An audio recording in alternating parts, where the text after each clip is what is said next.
everyone.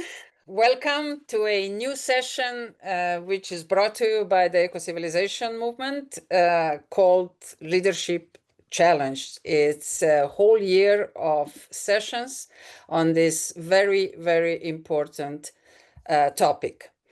And it's really my honor to start this session. I'd like to invite everyone, if you have some comments, put them in the chat, and we'll be happy to respond to them. We'll be happy to try to find the answers, but also challenge you back and hopefully hear your responses as well.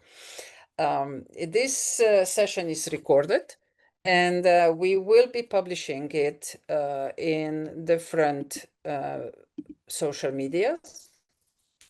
And we hope that you will continue to follow us and get engaged on this really important topic. But for the introduction, it's a topic that emerged from the last 5 years of active presence of the Ecocivilisation movement on a global scale. And we identify this topic as one of the most challenging ones for a very simple reason. The number of leadership schools is growing. The number of leadership classes and trainings is growing. But when you look around, something just does not compute, right? Because it is just more troubles. Especially on a global scale, the most pressing challenges are not being addressed, or even we can say that they're getting worse. We have more conflicts and more wars and horrible things happening. And where are our capacities to lead to a sustainable and thriving societies? This is a very important question. And that's why we're going around the world exploring different views on this topic. And hopefully, by the end of the year, when we start working on a book, we're going to have a great collection of some new views, some new incentives, some new approaches, which could inspire us and help us to reshape the way how we understand the leadership concept. It's a great pleasure to see that we were able to attract some incredible people to join us and co-shape this year of leadership challenge. And one of them is today's moderator and today's host, Introini, dear friend from G100 movement. That's where we've met. But we continue to engage and try to bring forward topics that matter and could make a difference.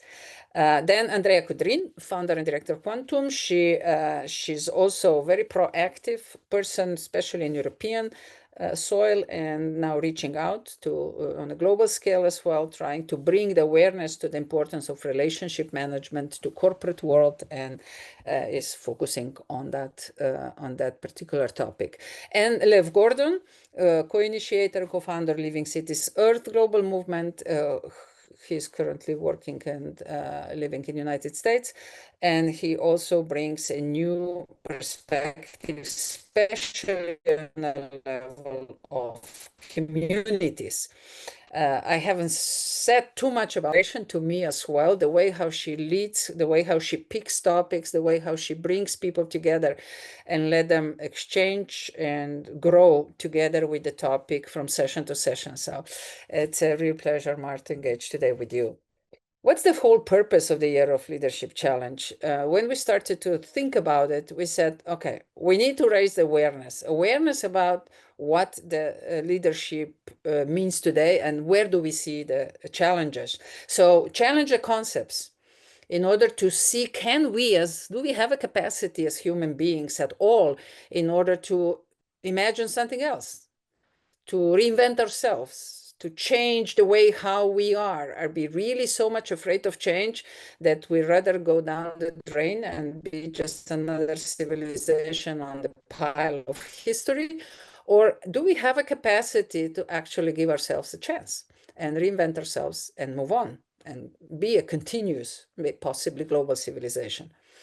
And of course, imagine how in real world this new approach would look like and what kind of practices we could propose. So this is really the purpose that is driving us throughout the year. As I mentioned briefly already previously, it seems like there are three concepts emerging as the future of humanity. One is, of course, fall of the current civilization. In the last 200,000 years, there have been enormous amount of civilizations, which are mostly regional. Most of them were regional, but they all disappeared or really went deeply down, and after thousands of years, maybe started to climb again on a regional scale. Other option that the IT world and this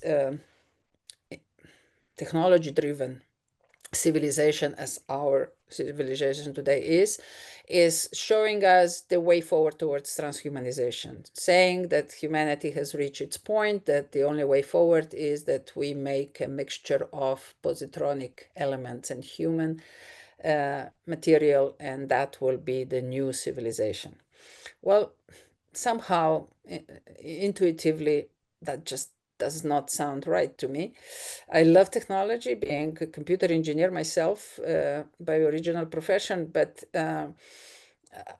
technology should serve us that we could potentially finally develop all our levels of capacities from physical, intellectual, emotional, spiritual, social, and energy-wise. There's so much still to do on a level of humans that I would not just give up on us.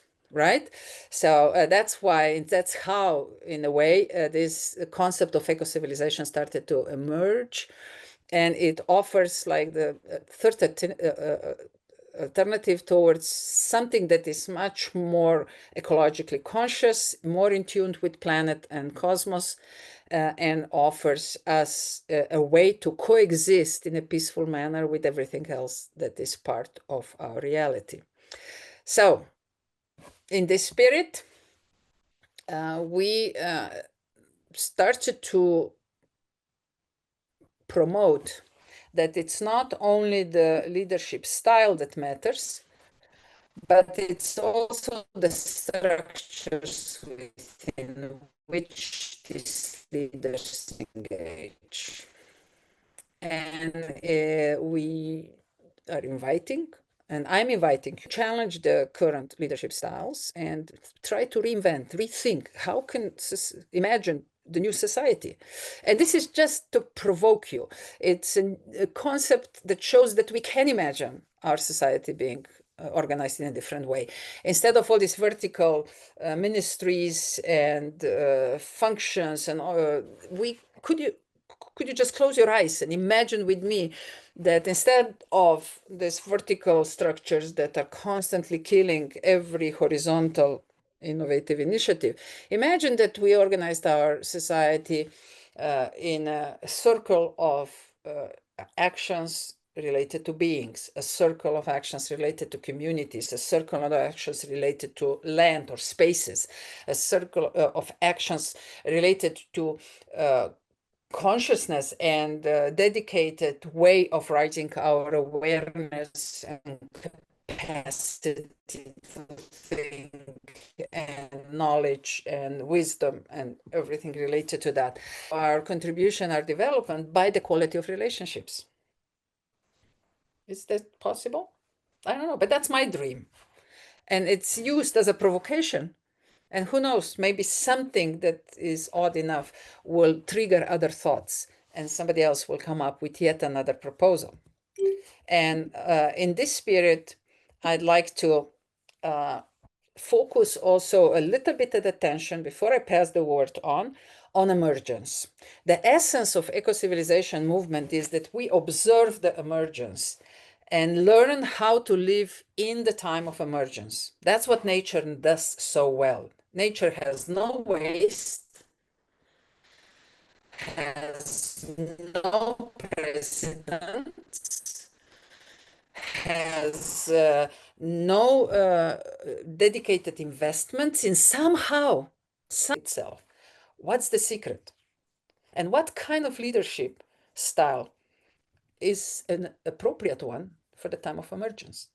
Is it about sensing, holding spaces, co-evolving with what wants to be manifested? I don't know, but maybe we need to reinvent a new language to be able to express what our dreams are all about, because it seems like that the old language is just short of depth to express this kind of emotions. Something is clear, that the roles are constantly evolving and transforming and shifting, and any kind of static structure would kill the essence of life.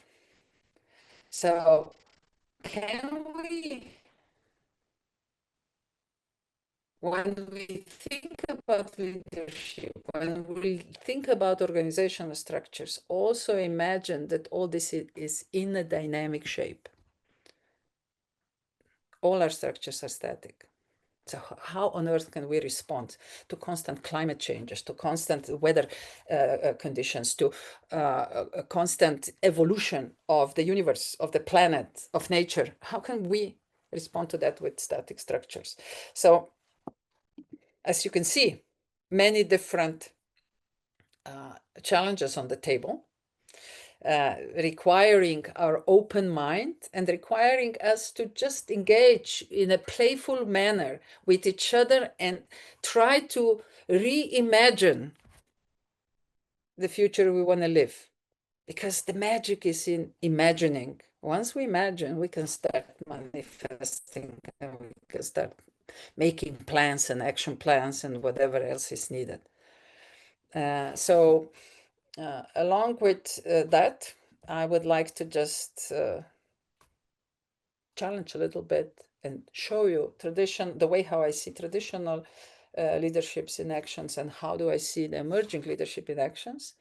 So leading from vision and control, leading from sensing, intuition and dialogue, building structures but instead of that, tends to support living systems, focusing on distributed intelligence, holding complexity and paradox as part of the reality and modeling, prototyping and iterating constantly, which means being in a dynamic state, and inviting powerful questions, those that not to kill the messengers, not to kill those who have an intuitive, different sense or proposal, but take them seriously and see if their proposals make any sense in a broader scope, on a long-term goal, and in a certain situation that we find ourselves in. For me, most important thing is that we serve the potentials and coherence, and instead of predefined outcomes. So many times we set the goals, we set the direction, and then no matter what happens, we stick with it, which of course goes against the nature of living world. And of course, connect heart and mind. We forgot about that. We are all about mind, which mind has a very specific purpose in our life, which is to address short-term goals, to respond quickly, but has no capacity to look on a long-term, to look far, and to really understand the systemic view. We need our hearts. So connection with heart and mind is something I'm very much inspired to, and I'm putting a lot of hopes into this new relationship that might bring us forward towards more responsible leadership, more stewardship than really leadership. So it's a good introduction to show the scope of thoughts and ideas that are currently emerging. And I'm passing the word now to you, Mar, and you are now in control and in charge. Thank you, Violeta. I really hope I am in control. So thank you for this inspire presentation. You always inspire with your leadership from the heart, and your humbleness. This is something that I see every time I work with you and along these years, and that's why you're so worthy and so important for all of us to boost this idea. That was it's so an honor and a pleasure to follow you because of that, because of your heart, professionalism, and humble. To be humble, this is something that is a model that you leave us. It's a footprint that you leave in all your initiatives. So thank you for that, for your heart and for your wonderful, amazing mind. Today we are having also an amazing speakers, and I don't know if you know that today is 11th of June, and today is the peak of the full moon, strawberry moon. There will not be another one until 2043. And you know, I am so ambitious and boost my passion, Violeta, that I want you to be strawberry leaders today. I want you to leave a footprint. I know you can. I hope we could continue in the momentum that we are having of inspiration, and we don't have to wait until 2043 to another gathering. But today will be that, the magic of the strawberry moon.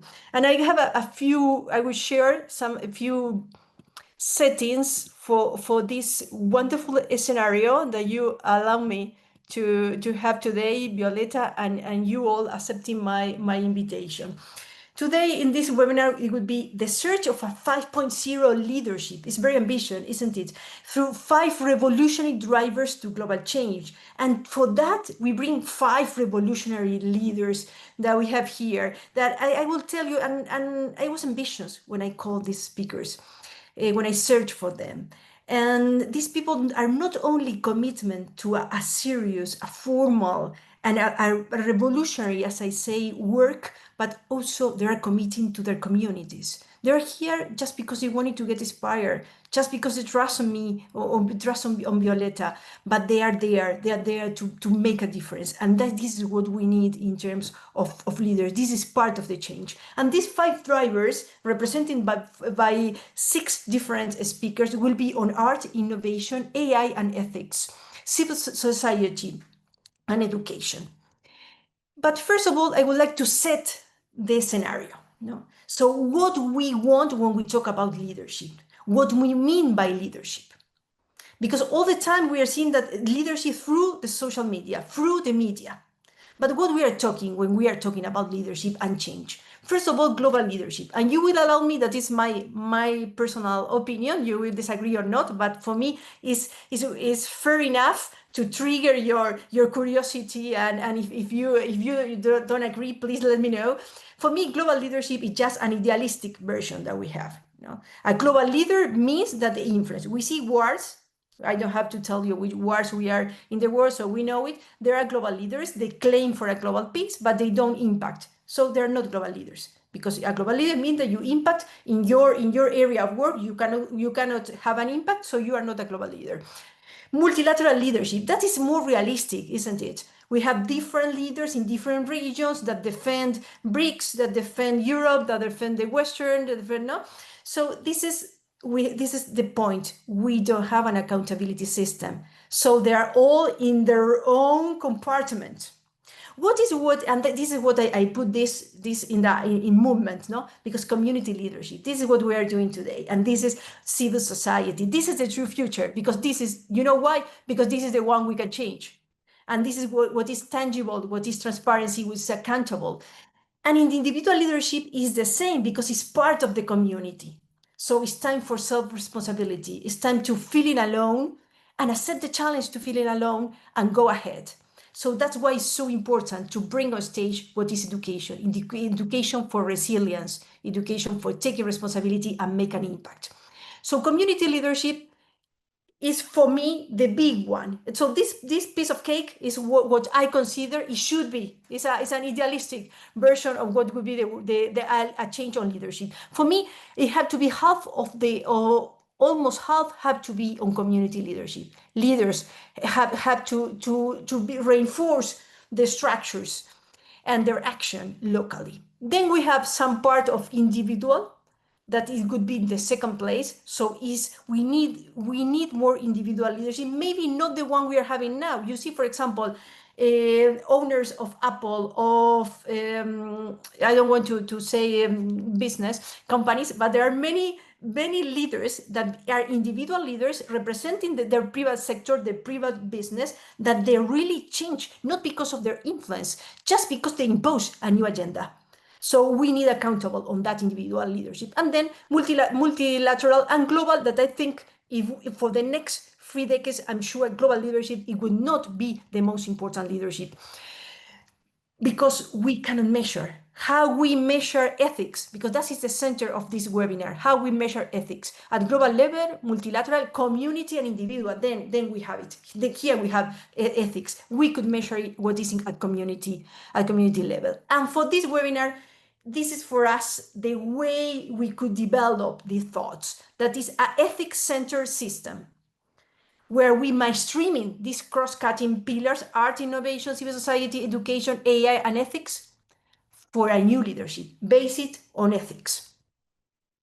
And for that, we bring these wonderful leaders that I will introduce you now, if you allow me. I think it's okay with the name, the title of the presentation, so I don't cut the flow when we have discussion after each presentation, even short. So we are going to go on that line, on that order. We are going to start with art. You know the definition of art: the conscious use of skills and creative imagination. So you know how important is art as a tool to provoke thoughts, empathy, passion, and of course change, because this is why we are here. So we are going to use that, and we are going to make art, or we are going to try at least to make art of this webinar. And for that, we bring a wonderful professional, that is Natasa Kraljevic. I know that the people who that region, they correct my pronunciation, so you could repeat it in the correct version. She will talk about leadership in arts in contemporary work. Natasa is head of international department of the University of Mediterranean Podgorica in Montenegro, and a lecturer at Faculty of Visual Arts in Montenegro. Then we are going to pass to our Department of Innovation. And for that, we bring two leaders. That is Valérie Saintot. She will talk about more engineer leadership and less change washing. It's quite challenging, the title, isn't it? She's a lawyer. She's an adjunct professor on innovation at Schema Business School in Lille, and a visited professor on legal tech and AI at Bucerus in Hamburg. Also, we have bring dearest Eleonora Bonacossa. She will speak based on her book as well. His wonderful book. She will talk about that. From leadership to teamship, the power of the human factor in leadership 5.0. She's an international leadership and business coach. She's founder and CEO of Violeta, New Perspectives for Leaders, keynote speaker, and two times LinkedIn top voice author of the book that I was referring, 6 Leadership Skills. We have art, we make art, we use the art, we innovate in different areas, and we need to take into account what seems to be the striking topic, that is tech and AI. And we bring from that at Roser Almenar. She's I2 Secretary General, Youth Advisory Board member, AI and Space Law, PhD candidate in Civil Law. And she will speak of empowering the future, my journey as an A2 youth advisor in tech leadership. It was precisely what I asked her, the storytelling of her own journey, of how we could make it by our own as individual challenge. Then we have to pass to what is education, future generation, and the current one, how we could make it. And for that, we bring Veronica Silva Paredes from Chile. She will speak of education and leadership. She's founder and general manager of Media B Foundation and communication and educational innovation. Veronica will bring a wonderful link between what is education and communication. I have heard many times, many presentations from her, and you will love her. And then finally, we end with a video. Unfortunately, Thomas is a representative of the United Nations, and he's at a conference right now on the ocean. So he sent a wonderful video on participatory research and leadership. After we have art, education, innovation, tech, but the methodology. Which kind of methodology we need. So participatory research would give us light on that side. Thomas is representative, as I say, to United Nations Special Consultative Status. He's a founder of Objective Designs International, expert for the United Nations Bureau Harmony with Nature in Geneva, and Foundation for the Future with the Geneva Forum. So I will write right now directly. I will pass the floor to our first speaker, Natasa. You say the surname. I say Natasa, and you follow me with it. Kraljevic. Thank you. Thank you all. Thank you very much for this opportunity to discuss field of arts in regards to leadership. I find it very important and inspiring, especially in this moment. We know that field of arts, or cultural sector, as we call it in our part of the world, cultural sector is a mirror of the whole society. So actually, if you see changes in the field of arts or in cultural sector, they are almost duplicate or happening in parallel in every other field. So it's very easy to follow the changes through the field of arts. Also, arts was always a kind of incubator for change. So maybe in this topic can also serve in that sense.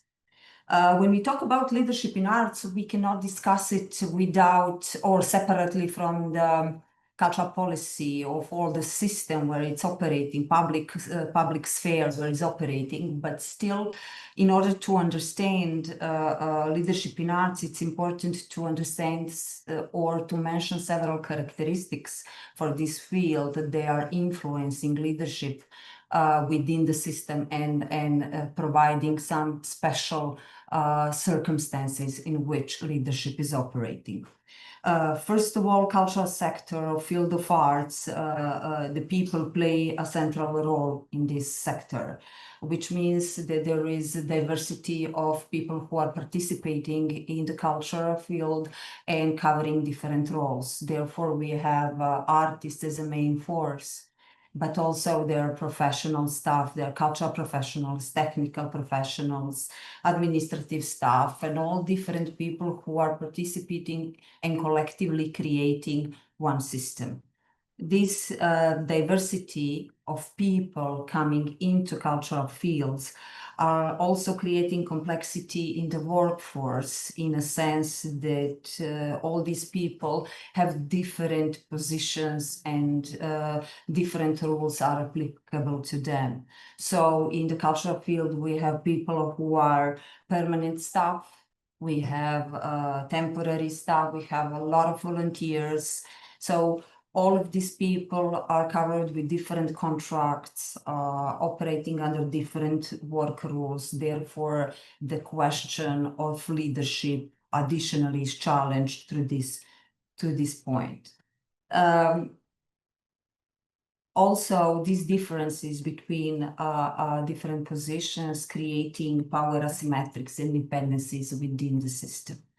Additional element that is forcing this leadership to mutate, to change all the time, and not to be flexible, and maybe sometimes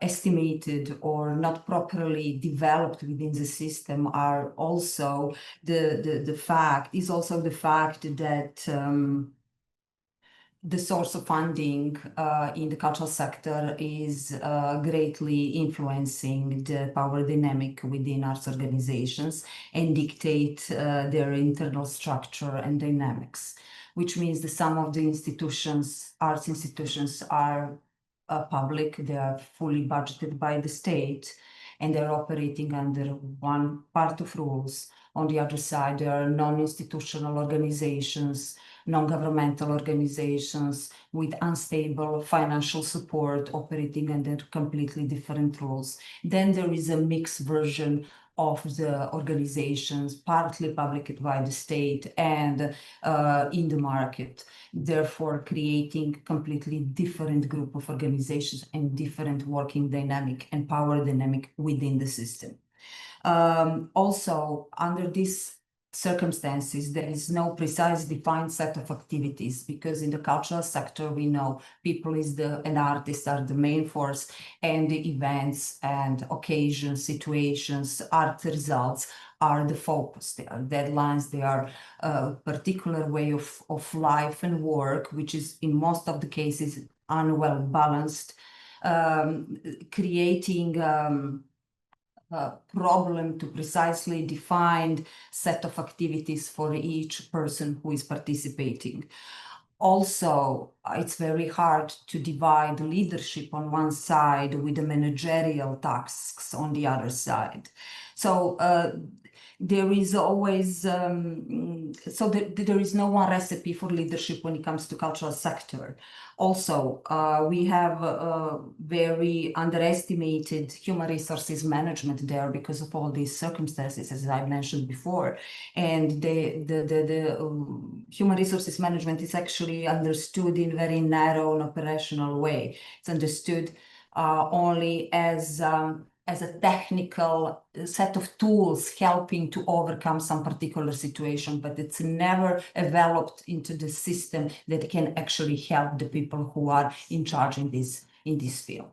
So according to all of these elements that I briefly informed you about, there are several theories. I will not go into that. I just want to say that traditional theories covering leadership in arts heavily, but they are applying or discussing leadership in arts from 3 points of view: from the leaders, as Dr. Bulc said, leadership style, defining leadership styles, how people are behaving as leaders, and so on. Situations in which leader can be set up within the system, that would be the second approach, and maybe relationships that are built within the system between the leader and other members of the team as a third point of view. But according to this, this is theoretical approach, I would say mainly accepted. But when we go through the field and in the field, and we work in the field with artistic organization, actually we cannot easily apply all these approaches, theoretical approaches, but we can discuss about leadership in arts in maybe two different ways. So on one side, we have so-called hierarchical management leadership that is mainly applied in the field of arts, and value-based management leadership, which is something that is happening in the field, something which is maybe in most of the cases under the radar, and something what is heavily applicable in the field in a modern time, as we said, in the contemporary world. When we talk about this hierarchical managerial leadership, we know it's a hierarchy, like in every institution. We have, it's governed by the director, it's governed by the board, it's controlled from the top, mostly, in most of the cases, from the Ministry of Culture. These are institutions financially stable. So it's a system that we are all aware of, and there is a most common system of leadership in our public sector, in all systems. But what is in the field of arts, this kind of system lately, especially in last decade or two, it's creating a lot of problems in the field, because in most of the cases, the people who are in charge are not at the same time leaders. But the leaders, as we know that the leader is supposed to inspire the group and be the one that the group will follow, in some of the cases, or lately, most of the cases, the leaders are becoming just members of the group.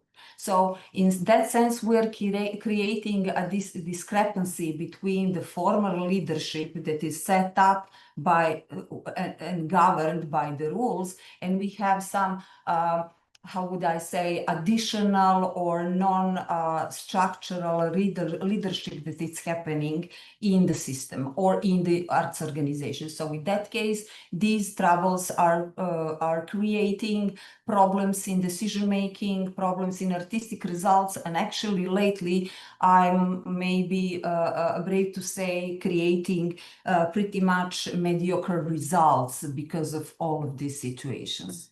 On the other side, we have value-based management leadership that I would like to discuss a bit now, which is happening in all art fields in all our countries.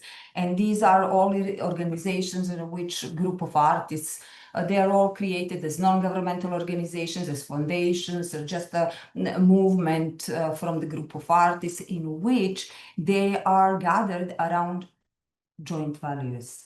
And that is the main difference in leadership, in which these organizations do not have a luxury to not have a leader as the one who is in charge. On contrary, their leader must be the one who is in charge, otherwise they will not make any impact in the world. So in that sense, they are really gathered around their values. Of course, they are financially unstable. These are always small organizations, always people who are just maybe one or two on permanent contracts. All of them are temporarily in charge or temporarily engaged, a lot of volunteers. So very unstable situation within the organization that can create another issues that I briefly mentioned, but in the sense of leadership, creating the most important results in the field. So in Montenegro, for example, but I can say probably on all these countries in this region, or maybe all Eastern Europe, we can see a strong division between public institutions, hierarchical management leadership institutions on one side, and non-institutional organizations creating huge impact in the field of arts. Therefore, there were some discussions regarding this leadership, not only never discussed as a special version of leadership, but discussed as a way of public policy, in which were discussed to maybe create a lot of smaller organization, fast, adaptable organization that they can catch up with the movements and the fast modern world, than to maybe avoid all these huge institutions that are slow, especially in the field of arts, more and more unadaptable and unpractical. I think I'm out of time. I would just add one more thing that I think it's important here, that today, what is helping for now at this point. I don't know how things is going to be next year, because things are changing so fast, especially in the field of arts, but probably everywhere they're moving so fast, and we are just changing the ideas and changing the opinions. So I can say I'm officially confused about many things. But what is important to add, that in these leadership issues, the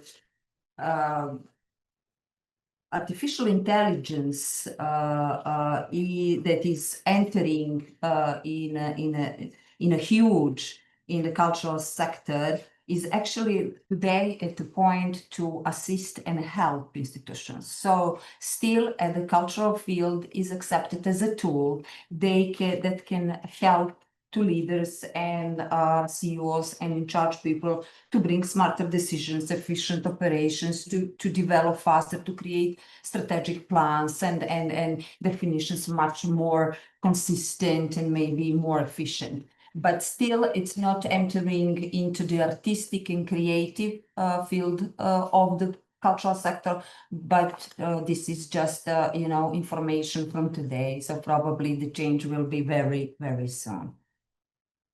Thank you.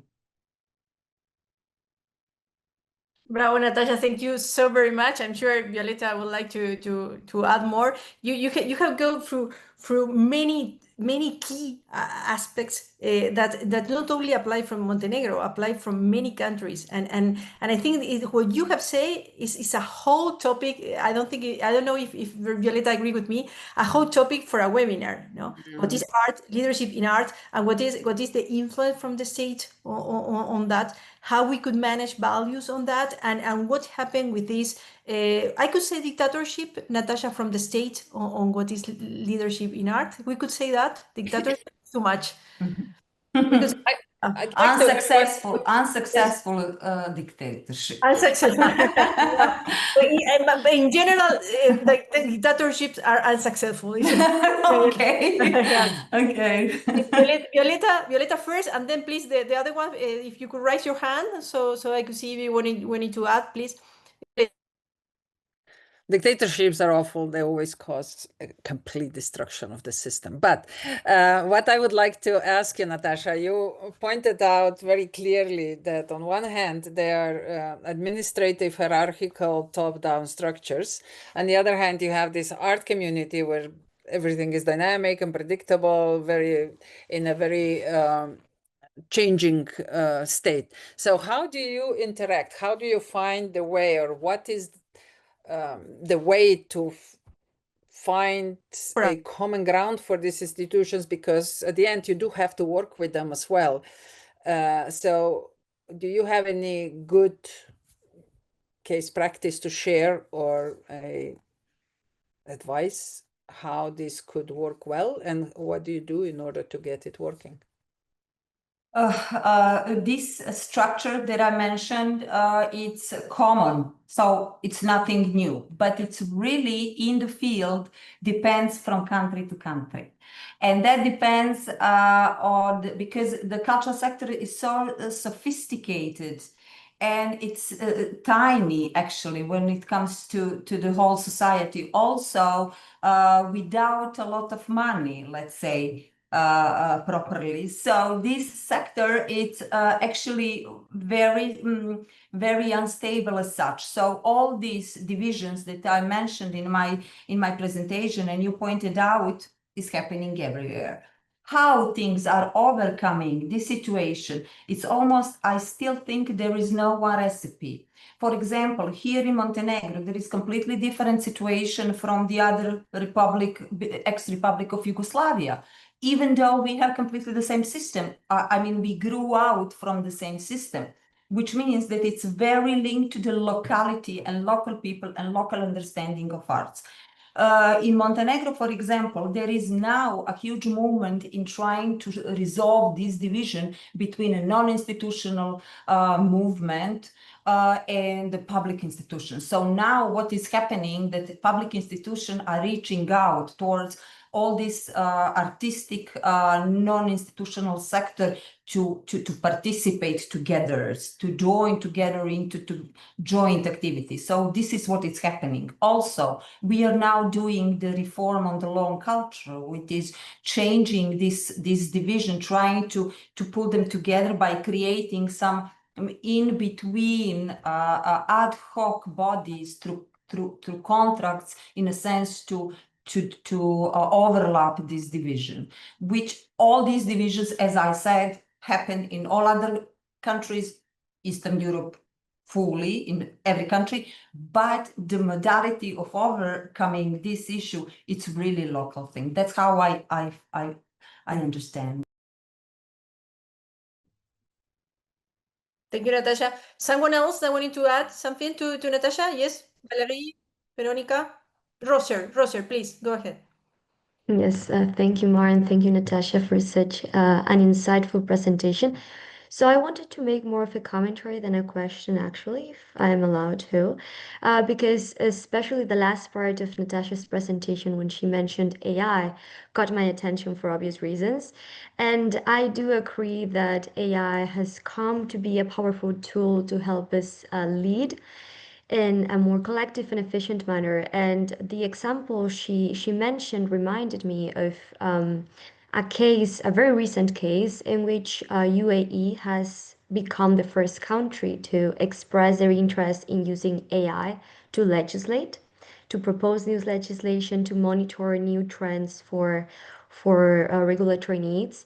So I just wanted to add to that point by mentioning that indeed AI can be a very powerful tool.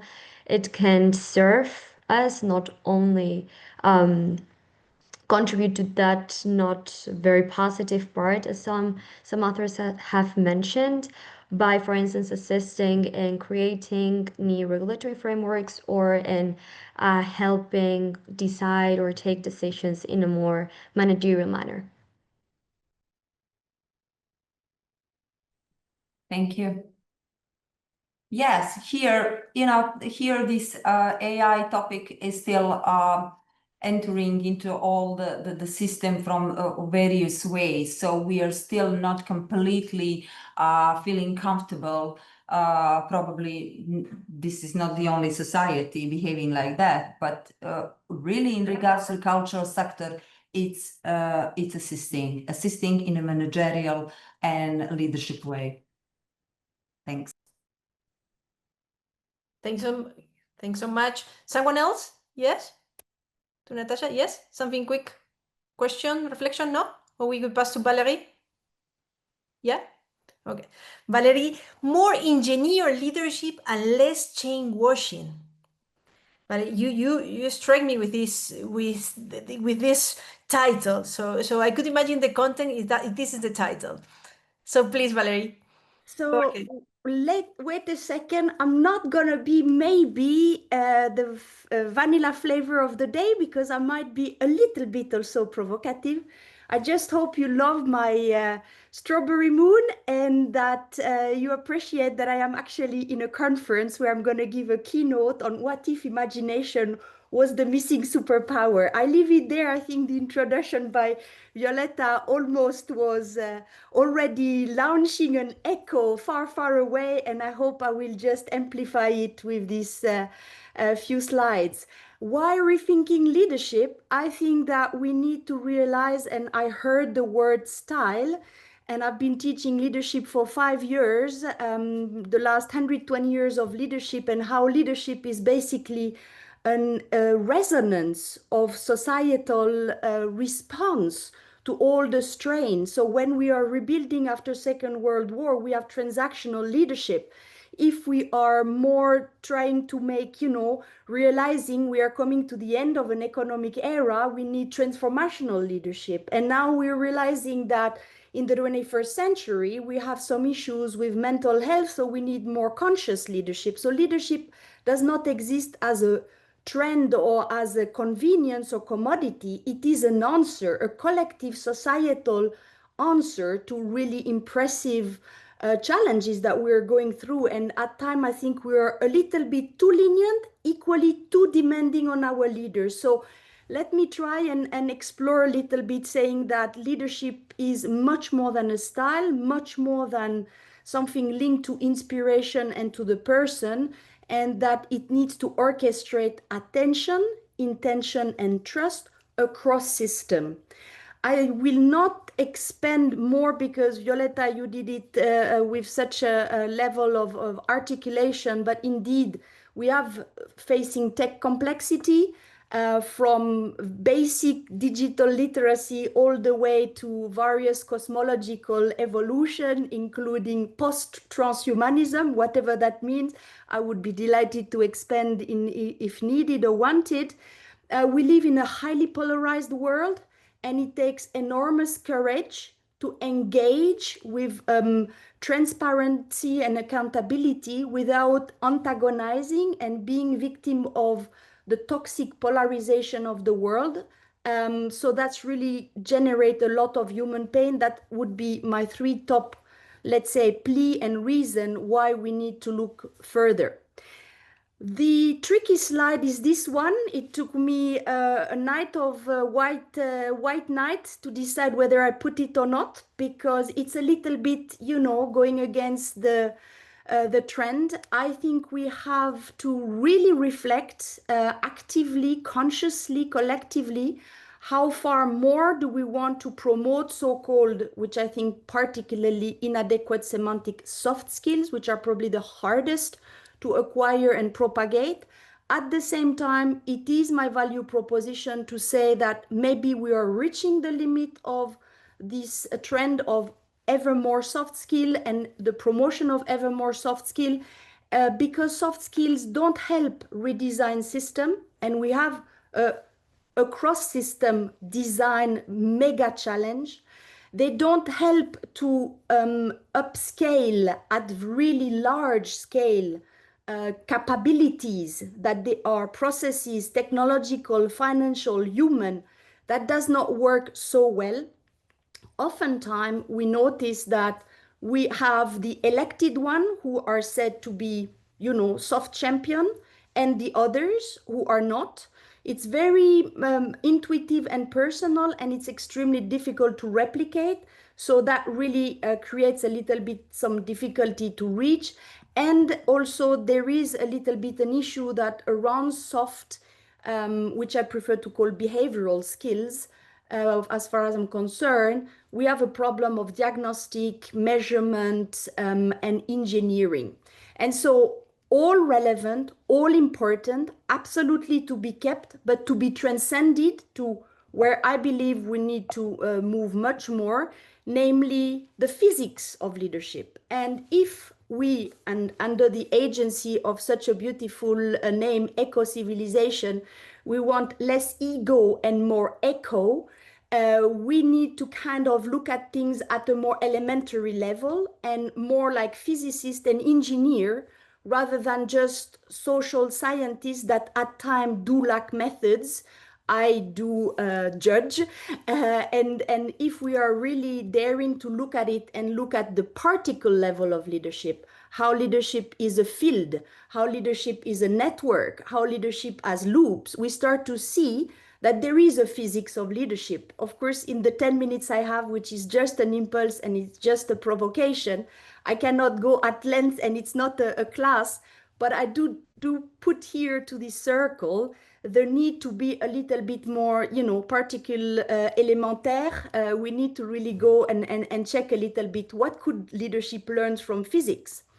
As a natural system, and I really particularly appreciated 3 or 4 years ago, I wrote with my student, what about if orga chart were circular and not, you know, the traditional hierarchical orga chart? So when you spoke, and the article can be found on the web, very much beaming into the same space as Violeta explained, that we need to really look at ecosystem, and we can really see it.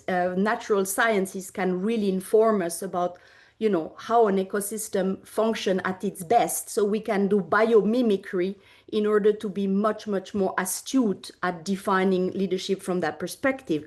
Neurons, I mean, there are beautiful people on this call, also very active in AI. We know that the recent Nobel Prize in Physics was somebody who has really looked into the neuronal power of looking at it and how this has influenced modern LLM and modern ways of looking at artificial intelligence.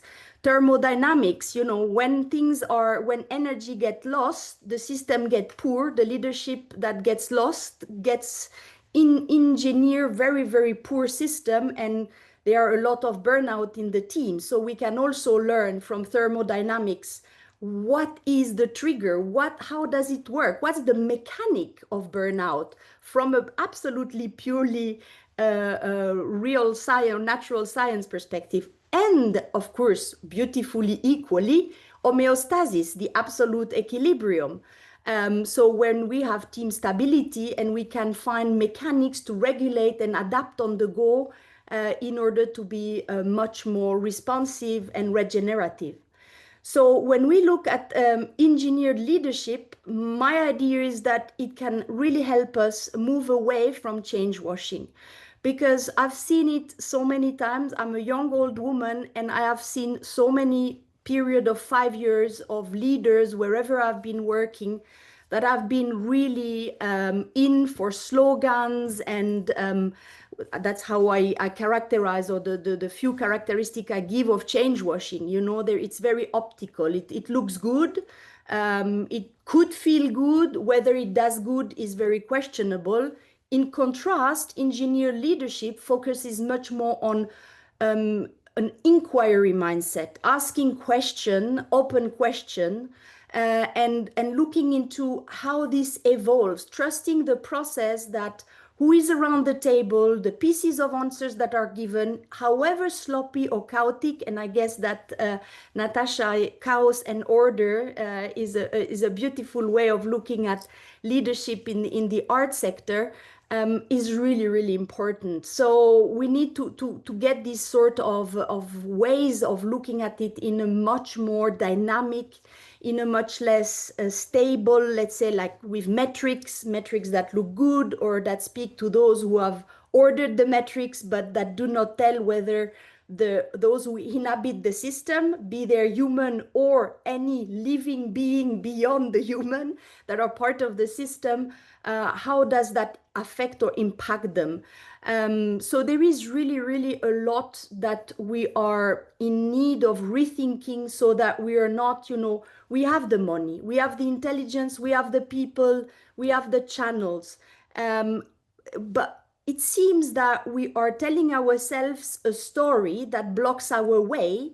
And I think imagination and emergence and anything that is bringing some ideas that were not networked before, and there I perfectly go with Rosaire about how much AI can be an incredible interface to bring the power of collective intelligence. For me, since I am prompting, and I do a little parenthesis that I had not planned, but I feel prompted by your intervention, Rosaire, is that now that I've been prompting for 3 years and I'm teaching AI, I realize how much the machine not only learns from passive knowledge, from active networking of knowledge, but also from the collective intelligence of the repository of all the prompts that that particular model has been making an inventory of. And so now it does not only predict thoughts, it also it predicts knowledge or data or information. It also predicts the thought process. And that is a fast forward for scenario building and for prototyping that we so much need in order to address the challenges of our times. So really there is a lot we can do, and not over romanticize the soft and the loving part of things, and really live up to the love that we are designed to experience and broadcast as human being, but at the same time do acknowledge that natural sciences and engineering and AI or technology in general bring an incredible contribution to kind of finally make the shaker cocktail, pour the divine drink that maybe brings us a little bit on the other side of the pond we seem to be paddling in for a while. So I would like to propose that we need to move a little bit beyond the style of leadership being a style to leadership being an opportunity for engineering an interesting future, whereby our inner engineering, individual and collective, meet emergence in order to be able to imagine alternative pathways so that we are honoring the true circularity, natural way of any living system to operate. And that's for me, let's say, the summary of where I really believe we have to kind of connect the dot. And I am extremely grateful to you, Mar, and to all those who are, beaming in this space and trying to create vibration, resonance. We know what the beautiful Nikola Tesla and other Einstein have said about all these dimensions. So it's time now to give all of this body, mind, soul, heart, so that we are trying to make leadership not a role, but a system of relationship geared to turn complexity into collective wisdom. Happy Strawberry Moon. Thank you, Valerie. With no doubt, it will be a happy strawberry webinar with you. We ask you to bring your take on innovation and leadership, and you bring a whole study on that. Thank you so much for taking the time and for bringing so a wonderful and somehow bold position on what is innovation that I love it. I love it. I will tell you why, because in soft power, I think exactly the contrary. So we need a debate on that, because I think the contrary. So I love this because it's the different position of the soft power, not soft power. So we need it. So, and when you talk about change washing, this is extremely important, and that's why we are here. No, so we make change or not, and how we do it. We focus on how, but we forget that sometimes the change is already there, but not on the correct way. So this is very important, and don't forget that change washing is so in appearance, you say, and not in architecture, but it's a political agenda. Don't forget about that. I always highlight that as a political analyst. I cannot forget that element, but this is really important. Thank you so much, Valérie, for this wonderful study, and we are going to have your article for the book 2026. So anything would be lost, it would be in the article. More comments on that? Yes, about Valérie. Yeah, Natasha, Violeta, please. Yes, Violeta, please. Go ahead. Thank you. Thank you very much for also bringing forward such a fresh language. I think that is also one thing we absolutely need, is to come up with new expressions that we could use in leadership and explain better what's happening. And this sort of triangle of inner engineering and emerging leadership and circular systems design offers a beautiful space within which we could imagine something new. So thank you very much for presenting that. And I would invite you to repost your definition of leadership that was on the last slide in the comments, that we could see it, because it's a really a new, fresh one. So thanks, and I hope we will continue to collaborate, because it's quantum physics, Nikola Tesla, and this kind of elements are bringing such a fresh view into how to understand the society, and humanity and science need to come closer in order to be able to then understand the complexity of systems around us. So for sure. Let's take it as just the first webinar of many others exchange. Someone else would like to add comment? Yes, Veronica, I think, is raising her hand. Yeah, Veronica. Yeah, hi, thank you, Valérie. I really like your stance of not romanticizing leadership, because many times we romanticize it. Yeah, I want to ask you, if you were an elementary school teacher, so you're talking with kids, yeah? How would you explain children what you talk about leadership and the soft skills, that they are not the only thing we need? I think it's very interesting, your point. So I think that with small children, they understand so much more and so much better than we do, because they are still much closer to being a well of energy. And so they do have, and they are leader of their own life big time, much more than us. So they need to constantly channel and direct themselves. We don't realize it and we don't appreciate it. I'm particularly close to people who are atypical, or who are never, standing still, or who have very active body or mind.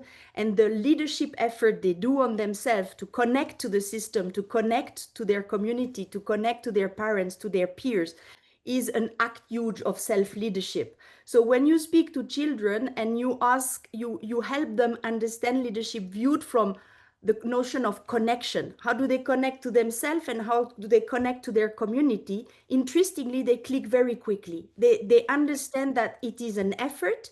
It is not for a given.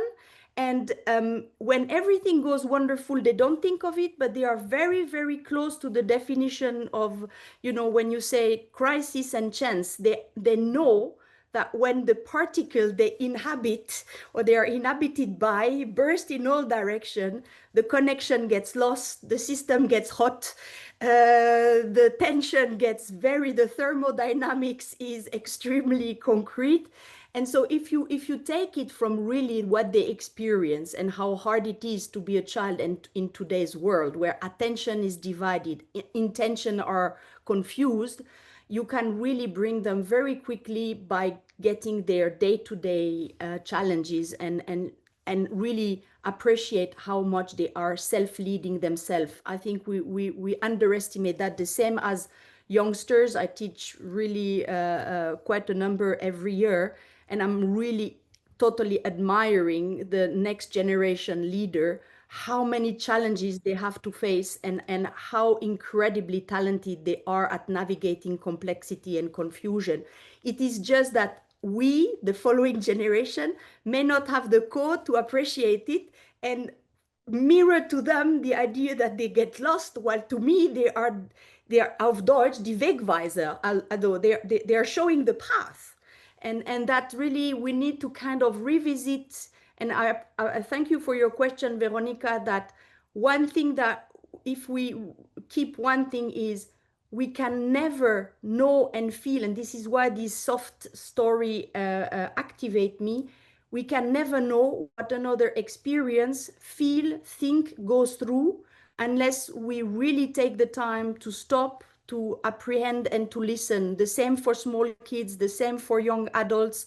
And really, this is I would say the secret is to go and take the time, be curious, and try and get a little glimpse of empathy that's more mental, and ideally compassion, because then you feel with what the other is going through, you know. So that's how I would go about it. Thank you.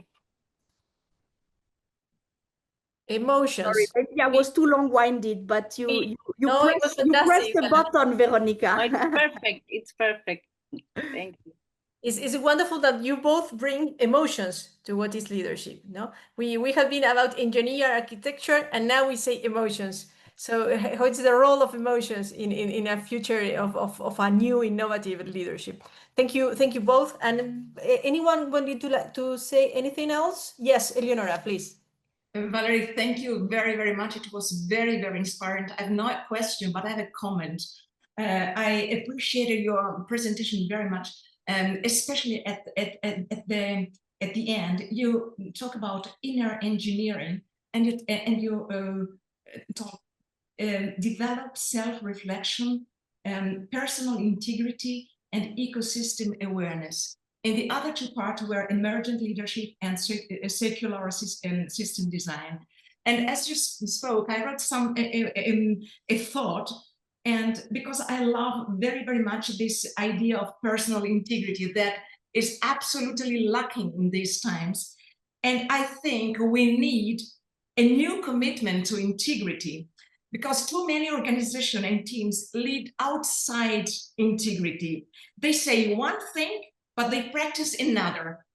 The values on the wall are not aligned with the reality of our behavior, and that is not leadership. And we need to be fair. I'm okay with humanity, but I'm not okay with lack of transparency. And you also mentioned transparency.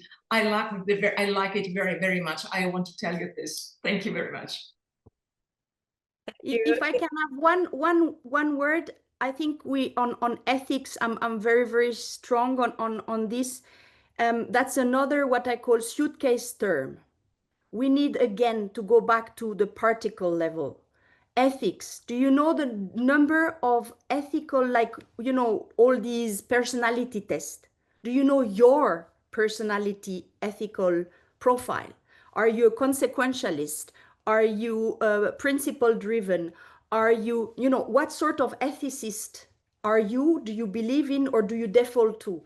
Maybe for another seminar, Mar, but I really think we need to be deconstructing and rebuilding and really being much more specific. We are too much suitcase term, and that kills the conversation. That's also what you mentioned earlier, Violeta, the importance of semantic as something that locks you in the prison of the past, or that opens the door of the cage to fly to a brighter future.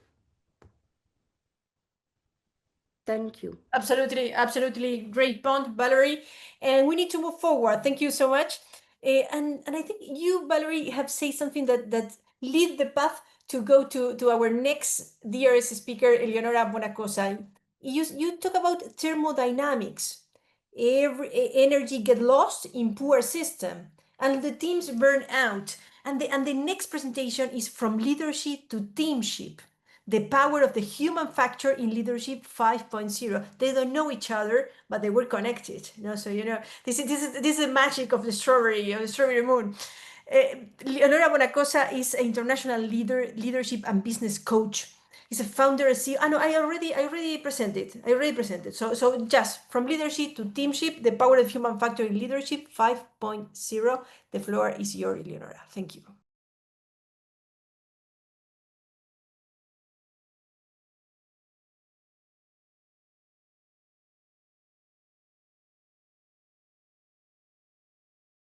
Good afternoon, everyone.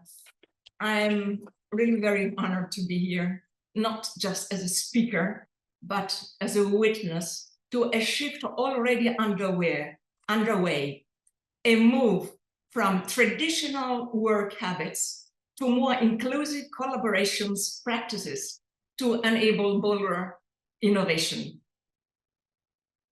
As we step into what we call Leadership 5.0, guided by 5 revolutionary drivers: education, innovation, civil society, AI+Tech, and art, we are embracing a new paradigm, one that integrates sustainability, humanity, and innovation.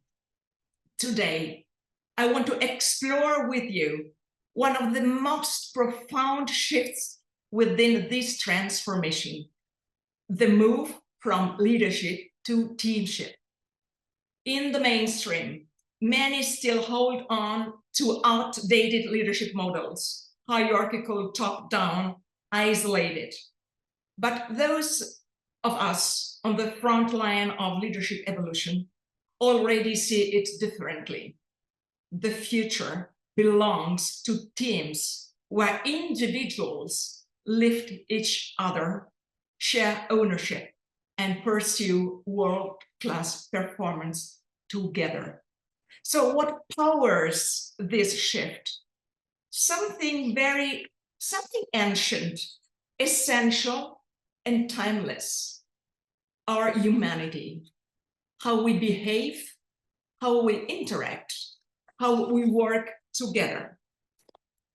The most beautiful thing about this shift is that when we change our teams, we change the world. I repeat, when we change our teams, we change the world.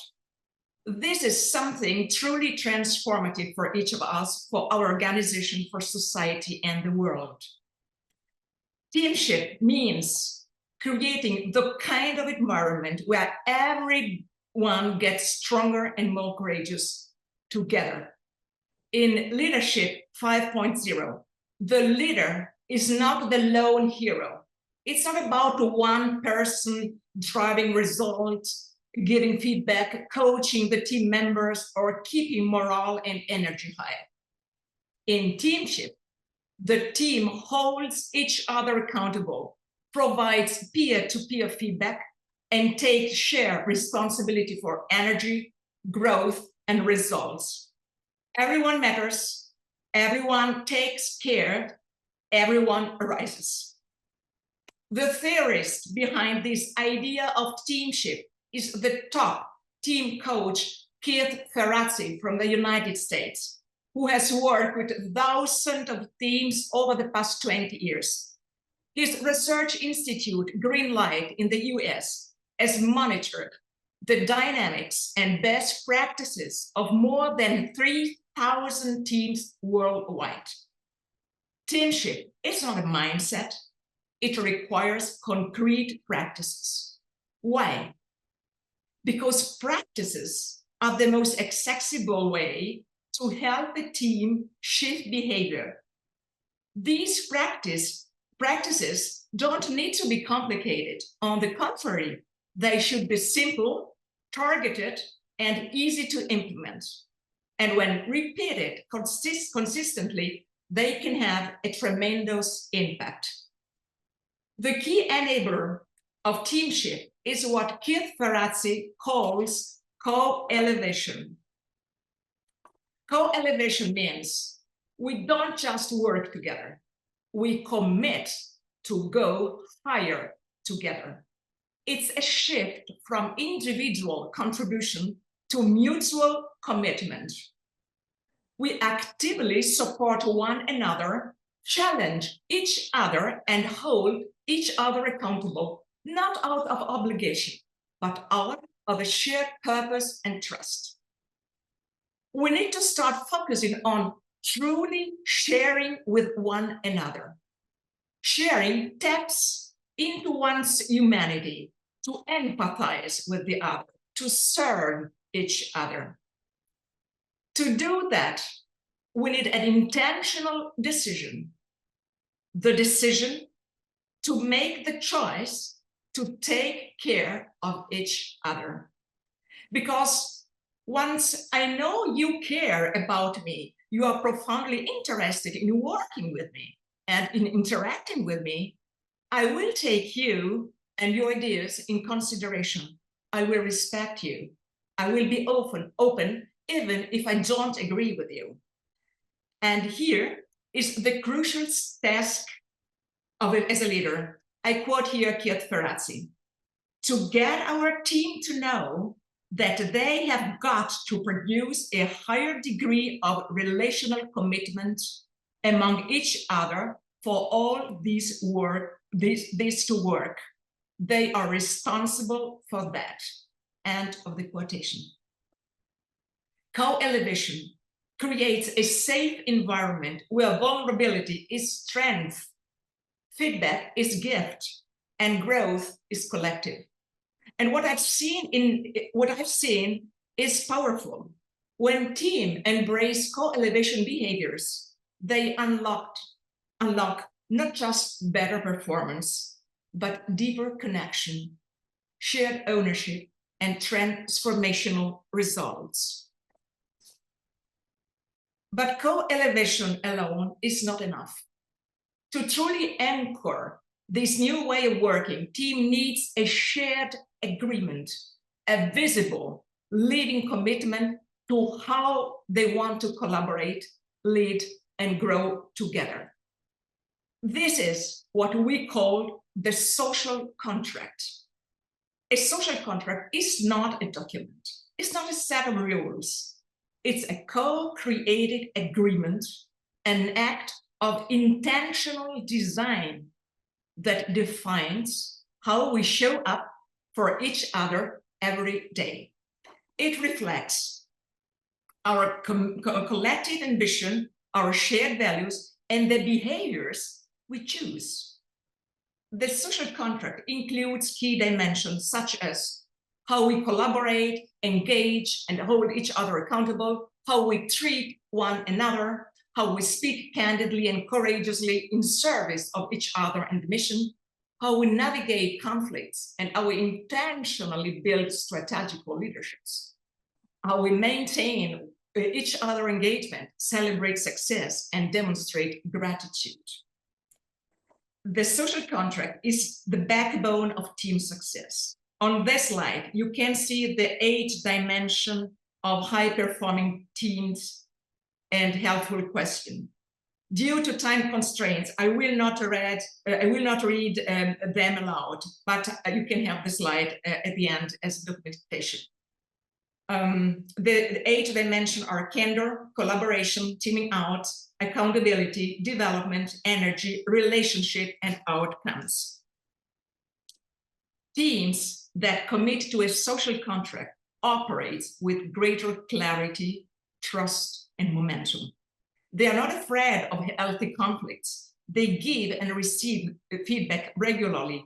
They make psychological safety a daily experience. I have already integrated some of these practices and tools into my work with my clients.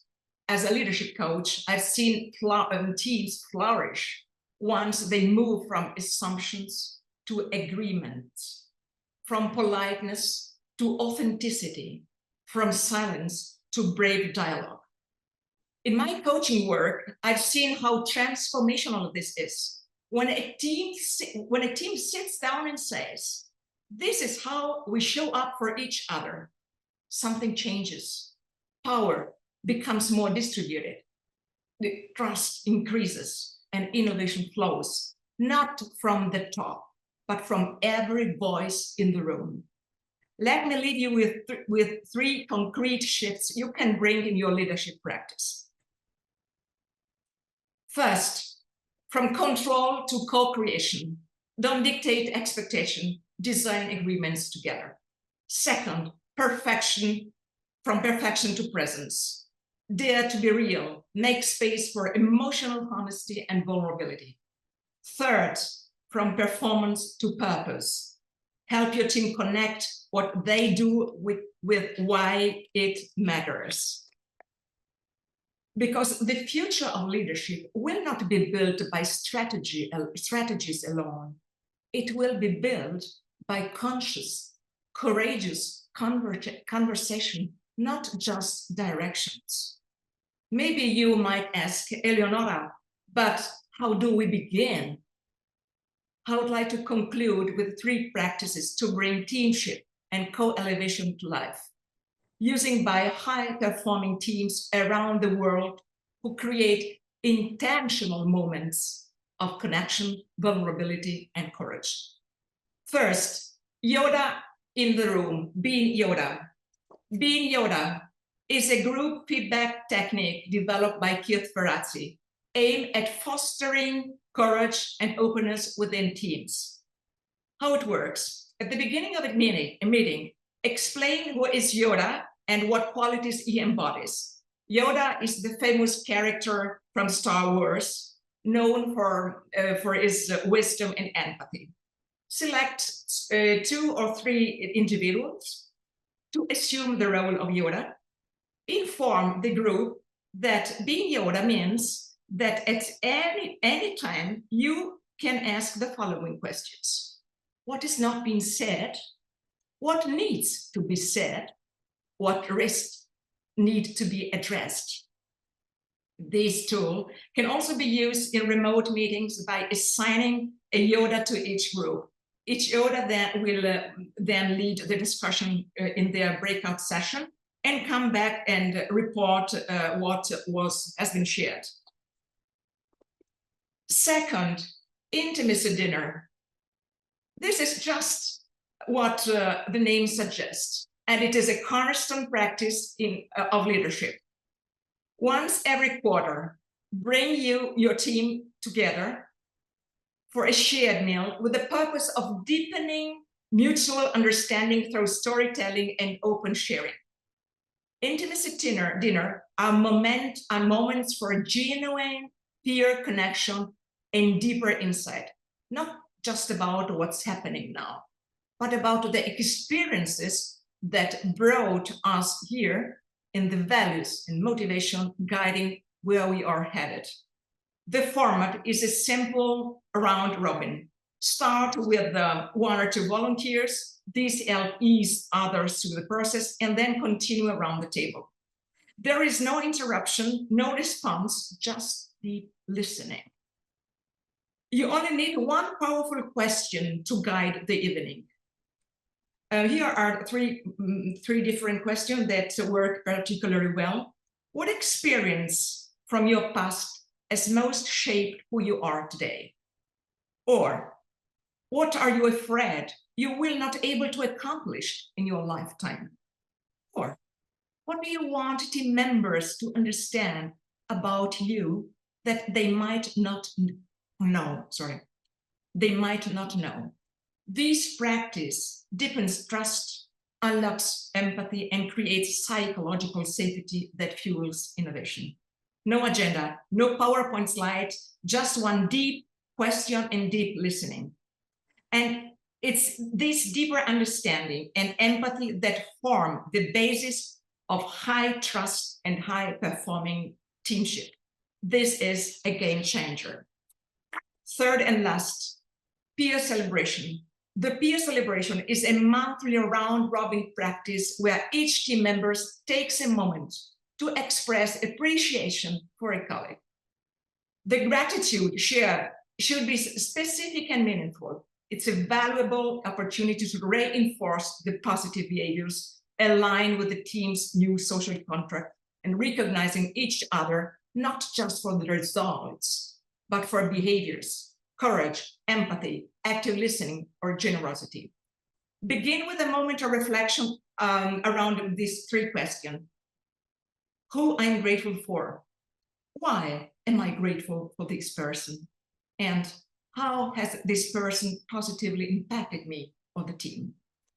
After giving anyone a moment to reflect on what they are grateful for, the team leader should go first.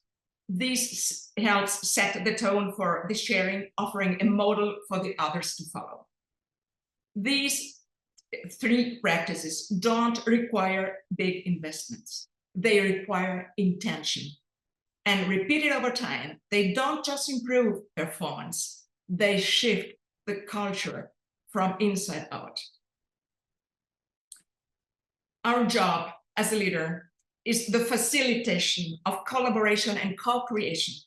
Leadership 5.0 is a shared commitment, a daily practice, and a belief that when we elevate one another, our organizations, family, societies, and our world rise with us.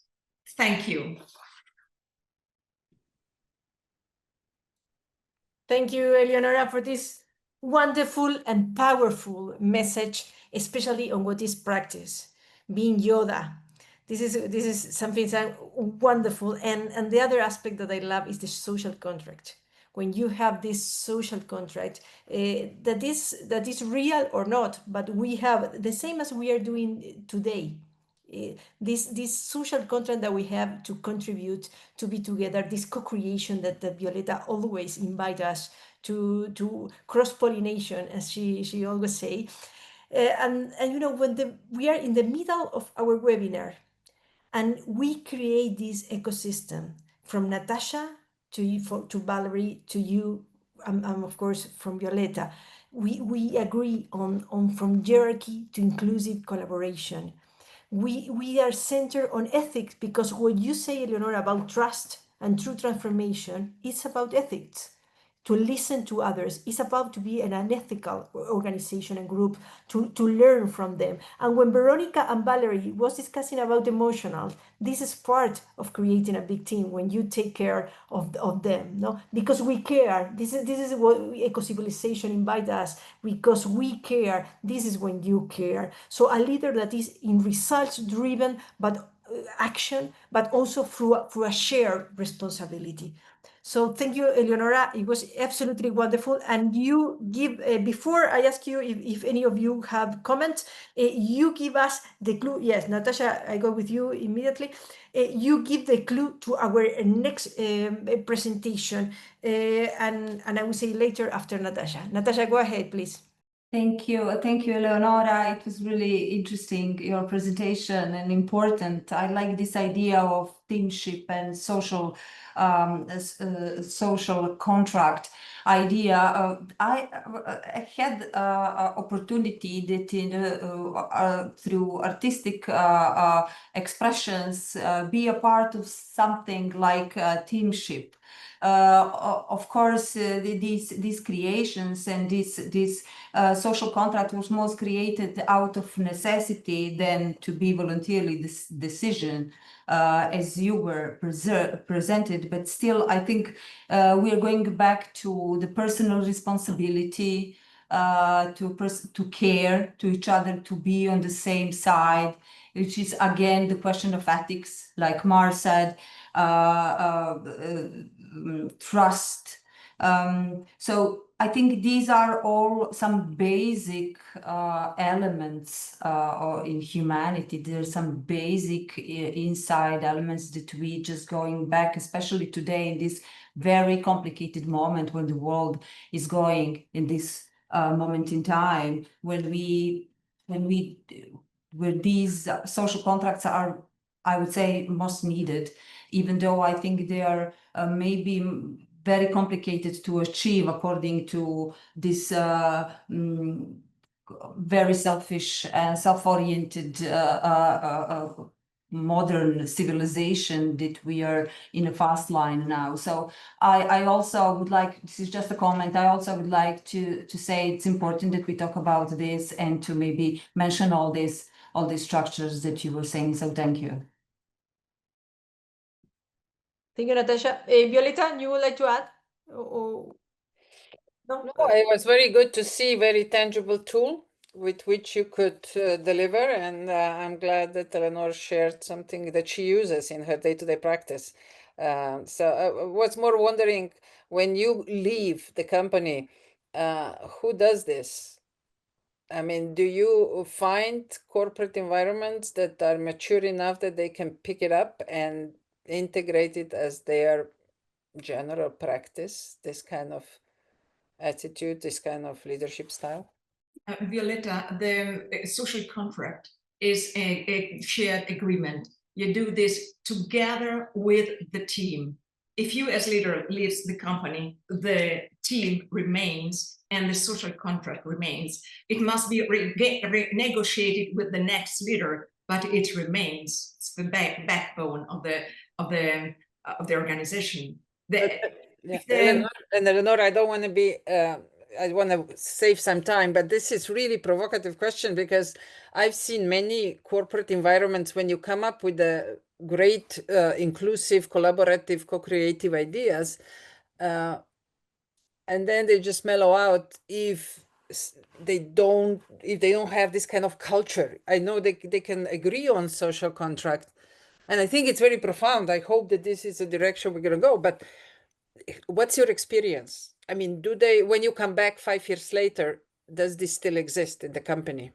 My experience, Violeta, is that the social contract must be intentional. You have to intentional plan this with your team, because it doesn't happen overnight. You have to plan this. It may last 1 year, because you know the 8 dimension. You need 1-2 months for each dimension, so that everybody in the team can train this dimension. For example, I don't know, is speaking with candor, you know. So you come back, you then discuss another point of the social agreement, and it's last time, yeah. So it is an investment of time and energy, but also it is also a competitive advantage. I notice that this is a competitive advantage, and I must tell you, a lot of people, of my clients, at the moment I coach a lot of professors from German university. They are in a completely different atmosphere from the social contract. Yeah, they come to me because they have some problem with lack of gratitude. Can you imagine? There are also people that cannot express verbally their gratitude. People are coming to me because they get ill. Because of that, can you imagine? This is basic, to express gratitude. Yeah.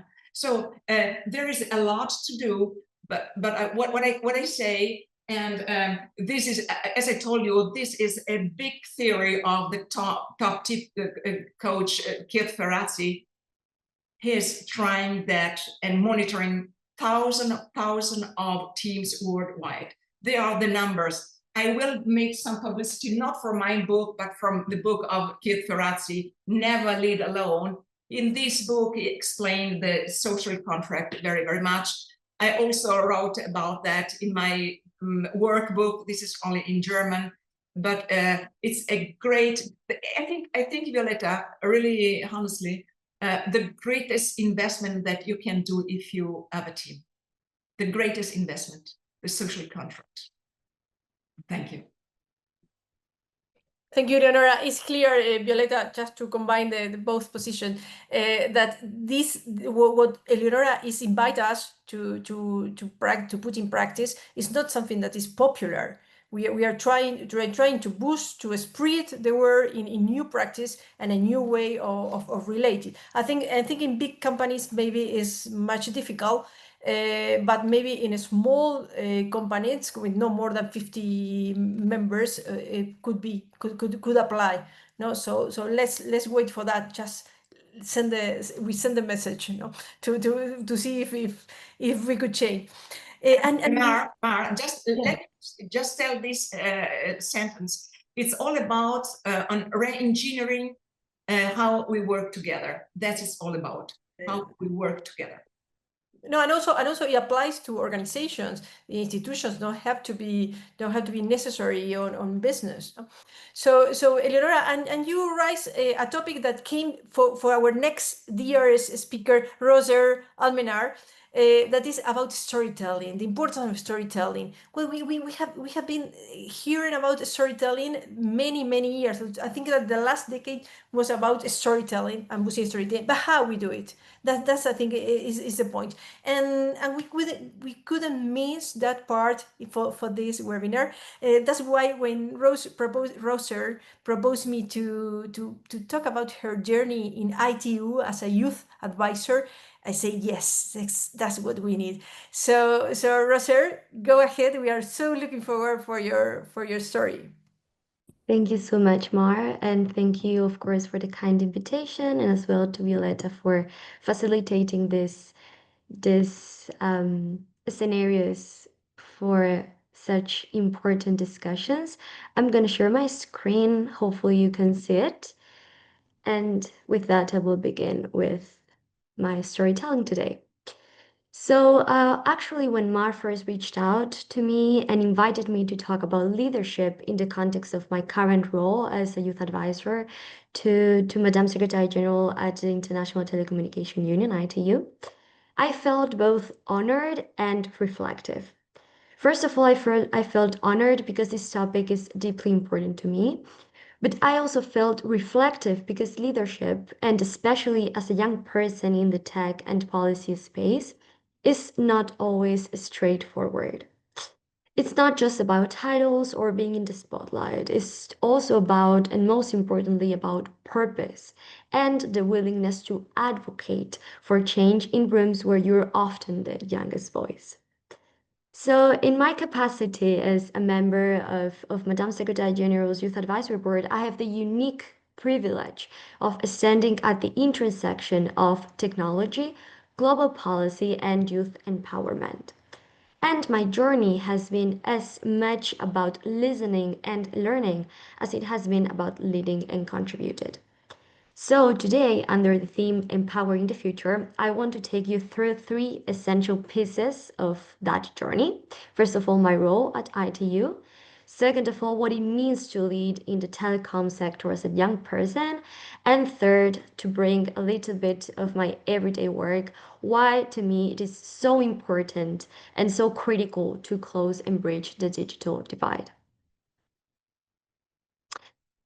So let me start with the basics. ITU, or the International Telecommunication Union, as probably some of you know, is the United Nations Agency for Information and Communication Technologies. So in that capacity, it plays a vital role in shaping the global telecom agenda, from broadband policy to satellite coordination to digital inclusion. And my role as a member of ITU Madame Secretary General's Youth Advisory Board is not just ceremonial. It's strategic because we serve as a direct line between global decision makers and the world's largest untapped resource, which is youth. In this sense, we provide insight on how digital transformation impacts young people, particularly those in marginalized or underserved communities. This means that we provide key recommendations, we shape youth engagement strategies, and we ensure that young voices are not just heard, but also taken seriously. Our goal in the end is to make policy more inclusive, more responsive, and ultimately more effective. And one of the most rewarding aspects of this role is the opportunity to co-create. So that is why I put these pictures here of the whole board and Madame Secretary General. So because it is not only the fact that we contribute to global frameworks and high-level discussions, like my participation at ITU Space Sustainability Forum last September 2024, there you have the picture, or that we support events like the upcoming AI for Good Summit in July 2025, but we also try to help shape how this youth engagement is embedded into the broader goals of the digital ecosystem. So now let's talk about what it means, especially for me, to be a young leader in telecommunications, which is often seen as a highly technical, complex, and traditionally dominated by other professionals and legacy institutions. However, I truly believe that leadership isn't about age, but it's about vision, empathy, and the courage to challenge the status quo.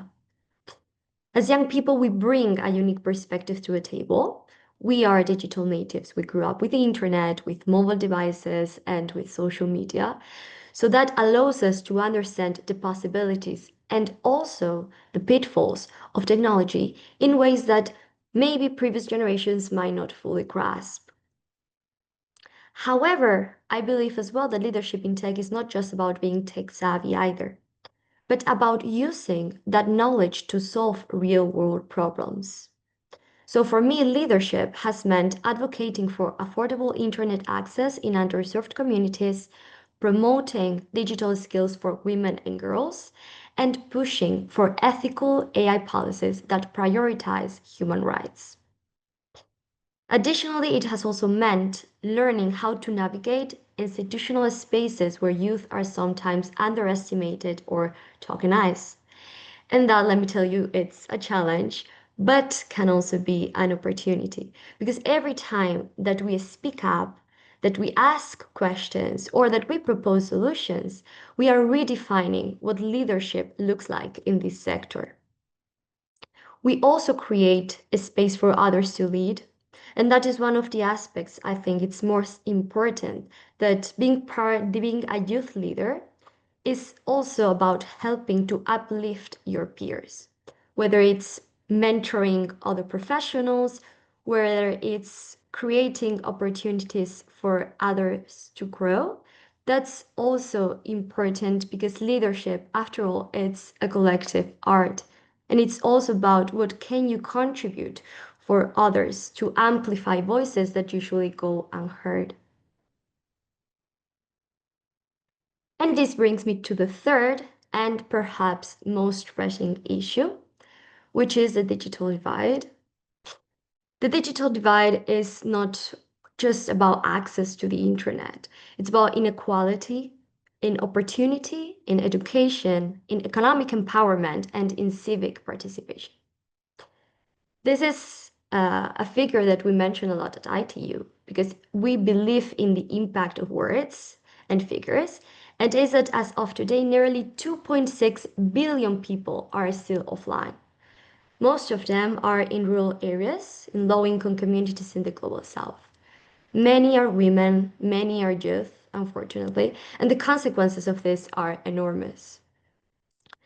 Why? Because without access to reliable and affordable connectivity, students, for instance, may fall behind. Entrepreneurs are locked out of markets, and citizens can't access critical public services. And in crises such as the past COVID-19 pandemic, being online can truly be a matter of life or death. So in both my ITU but also personal capacity as a researcher and PhD student, I've had the chance to work on initiatives aimed at bridging and closing this gap. For instance, I put you here an example of a paper I co-authored with my colleagues Giovanni Sorrentino and Giovanni Trico, recently published in the journal Digital Society. And in it, we explore how satellite mega constellations could potentially reshape global connectivity and what that means for a future of inclusion and equity in digital spaces. But again, solving the digital divide isn't just a matter of technology. It's about political will, it's about inclusive design and a recognition that digital rights are human rights. The access to the internet is and should be recognized as a human right. And as it is important to close the divide, it is also important to close the skills gap. So access without education is not really empowerment. Empowerment needs education. So we must invest in digital literacy. We must invest in cybersecurity awareness and advanced tech training. especially for girls, refugees, and indigenous communities.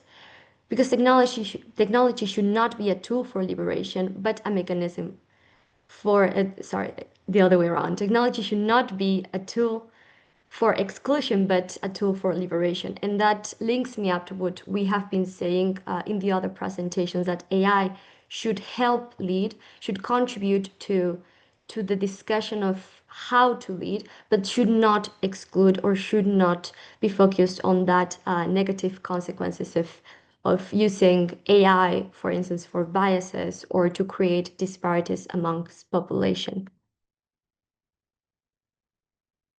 So overall, what I have learned, and I continue to learn in this capacity from my journey, is that the youth are not the future, but we are the present. We are already leading in our communities. We are building startups, creating open source tools, developing AI ethic guidelines, and advocating for digital justice. But it is true that we cannot do it alone. So we need allies in the government, in industry, and in the civil society who are willing to listen, and most importantly, who are willing to act.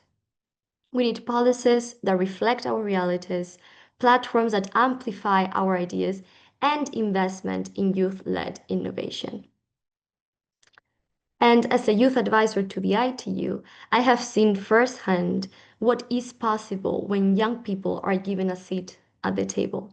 And I am more convinced than ever that our role is not just to observe the future, but it's also to shape it.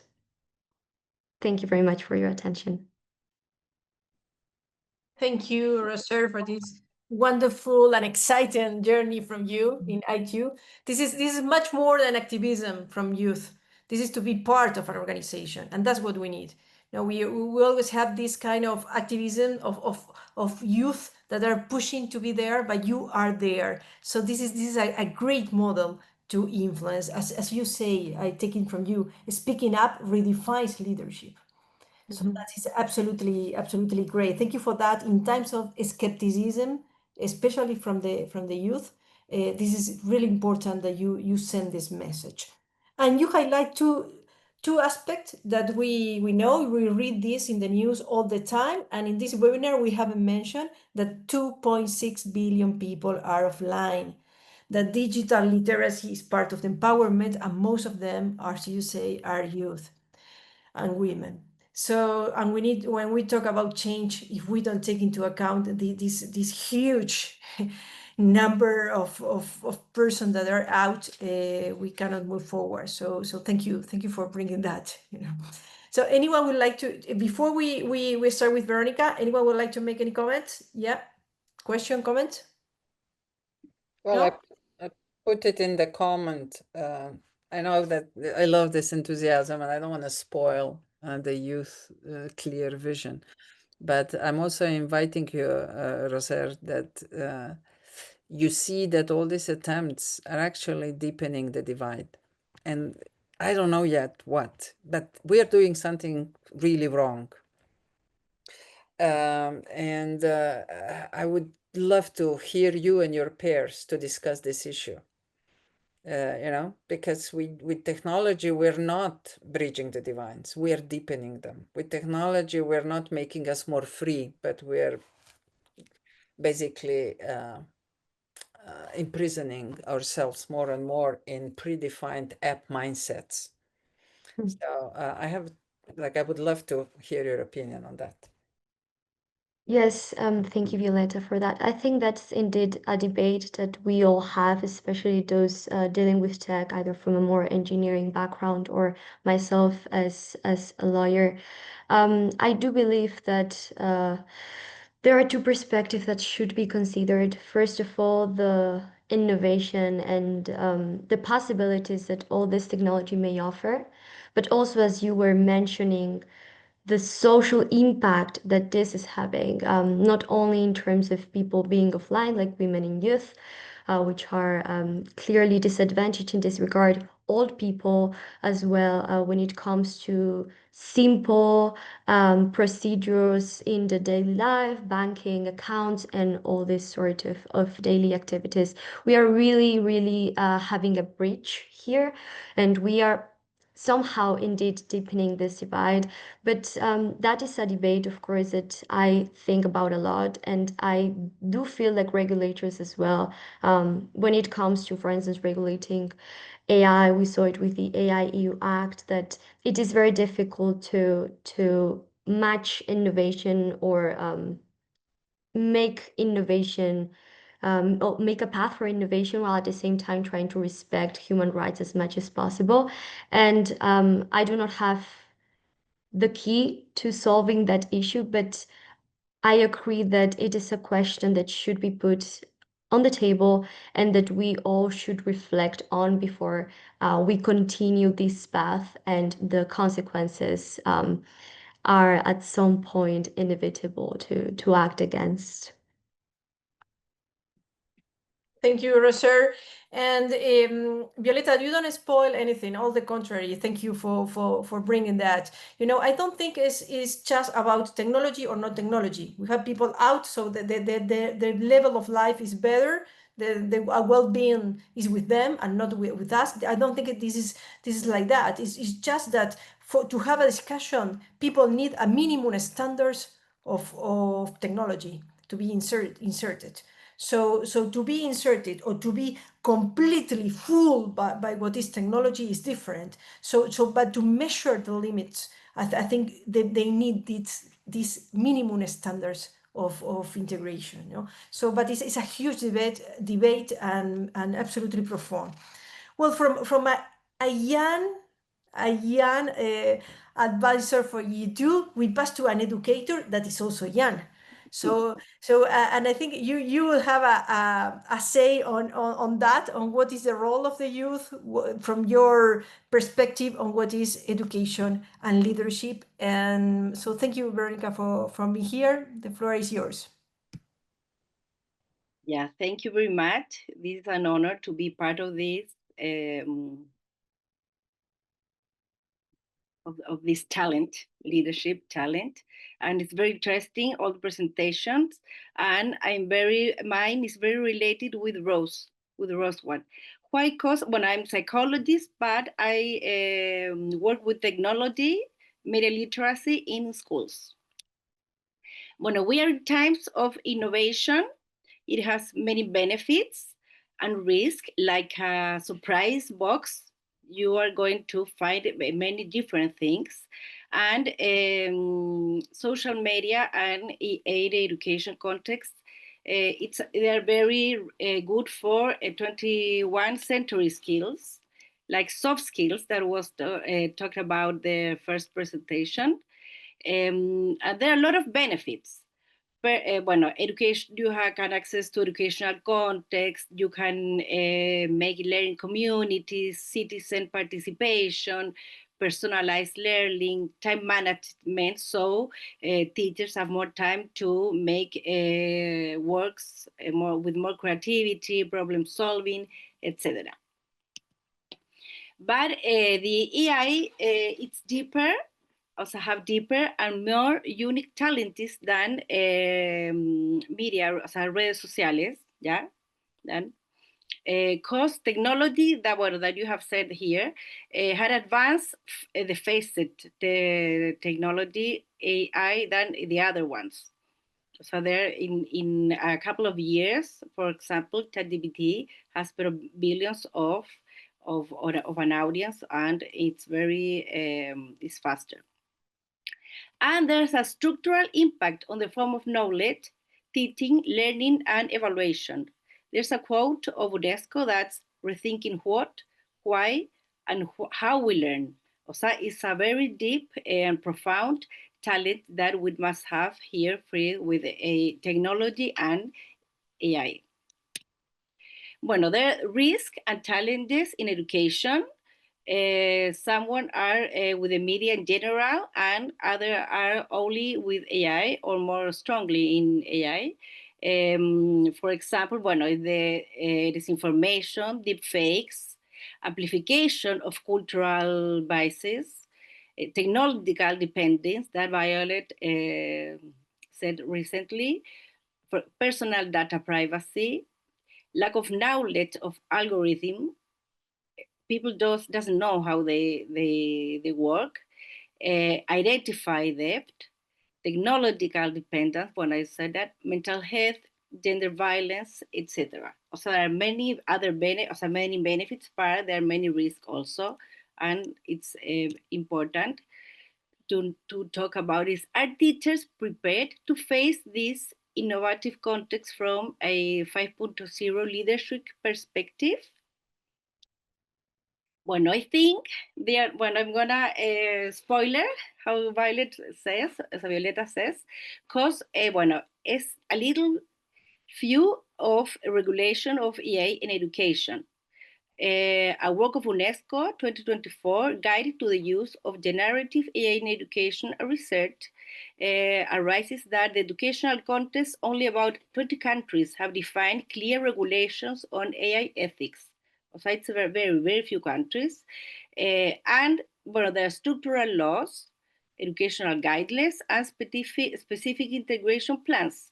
They are focused on data privacy protection and somewhat of age limit of using AI. But there are a little few countries that work about this. Leaders 5.0, teachers 5.0, they are very demand because technologies at the service of education, and they must focus on human beings.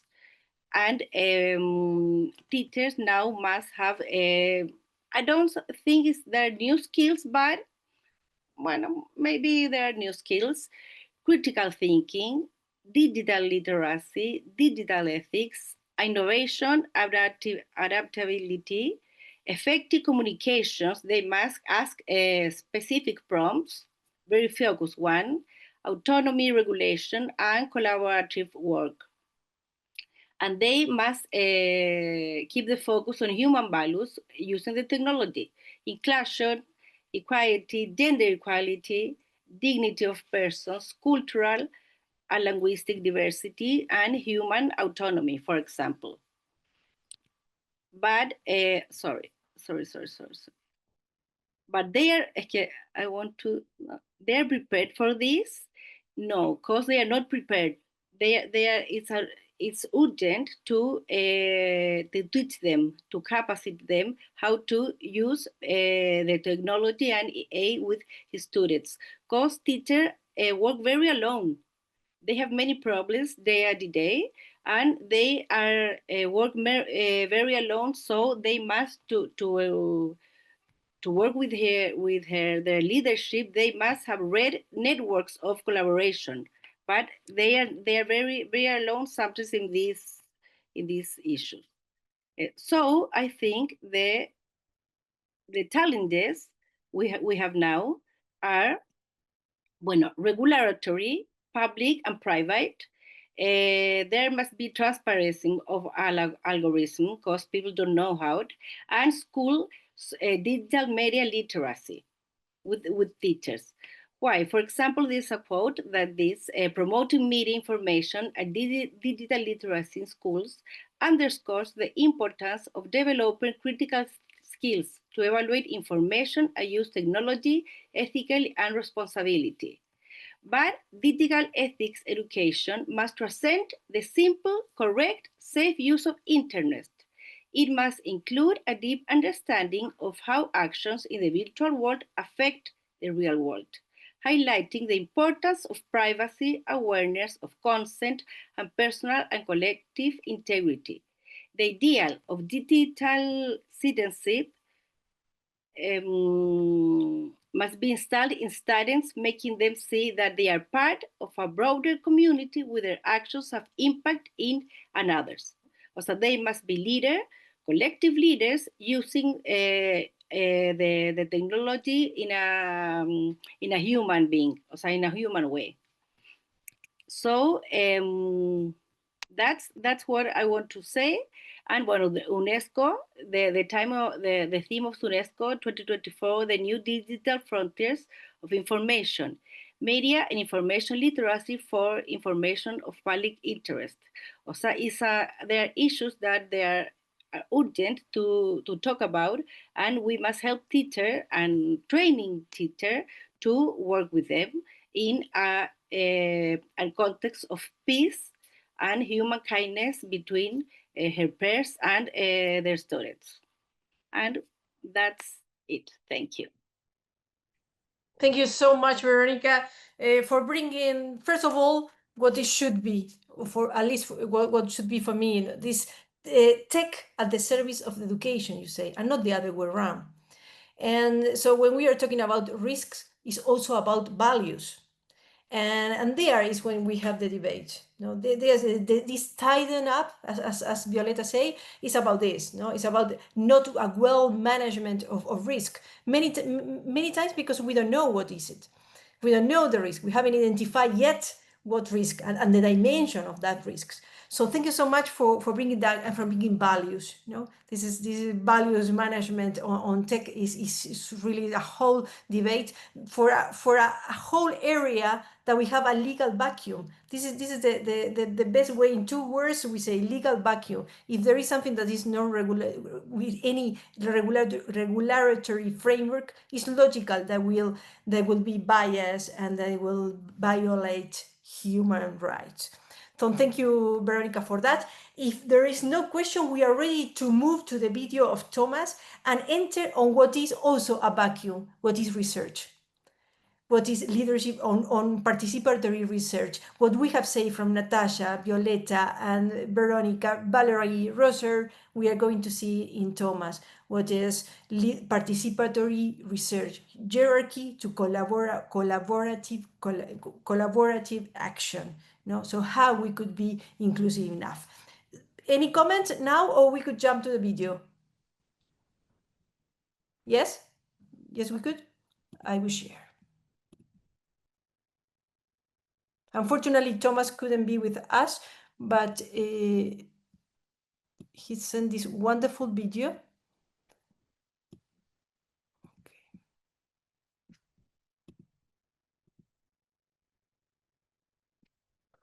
Ladies and gentlemen, esteemed colleagues, distinguished guests. Today I am at Nice at the 3rd Conference of United Nations for Oceans, so I cannot be with you for this presentation as I am in a parallel room leading a hackathon. But I wanted to be with you to talk about participatory science as a path to leadership, peace and development. So we live in a time of deep transformations, environmental, societal, political, and epistemological. In such a context, science can no longer be seen as a privileged domain of a few. It must become, once again, a collective endeavor, a shared space for building meaning and solutions. Participatory research responds to this call. It is more than a method. It is a way of doing science that embraces complexity, diversity, and co-creation. A way of moving from extraction to inclusion, from authority to collaboration. Today, I want to explore 2 interconnected ideas. First, that leadership is essential to the success of participatory research, not to dominate, but to nurture. Second, that participatory research itself is a powerful engine for cultivating new forms of leadership in communities, in institutions, and in society. And through this, I invite us to consider how participatory science can help us with not only knowledge, but also peace and inclusive development, rooted in dignity, dialogue, and shared responsibility. Firstly, how leadership can strengthen participatory research. Leadership as a posture, not a position. Participatory research doesn't happen by accident. It requires intentional leadership, but not the kind of leadership that imposes direction. Rather, a leadership that holds space, a space where trust, openness, and creativity can emerge. In this context, leadership is not about charisma or authority. It is about posture, a posture that invites participation and empowers others to contribute with confidence. The invisible work of a participatory leader. A good leader in participatory research builds trust and inclusion by genuinely listening, acknowledging diverse forms of knowledge and ensuring that no voice is left unheard, establishes a clear and ethical framework by defining roles, responsibilities, and shared values, especially important when working on sensitive issues or with vulnerable communities. Facilitates horizontal dynamics, enabling shared ownership between researchers, participants, and communities, not by removing structure, but by redistributing power.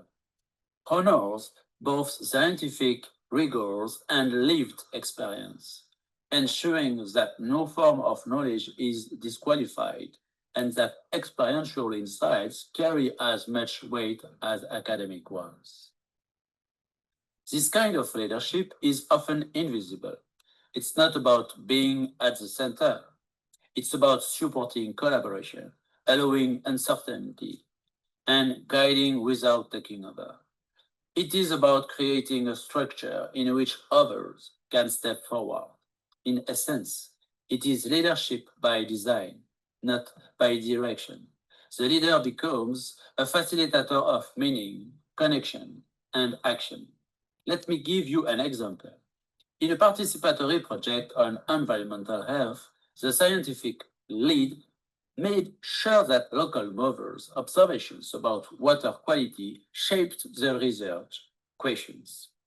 The leadership was not visible in commanding decision, but in creating a space where shared intelligence could flourish.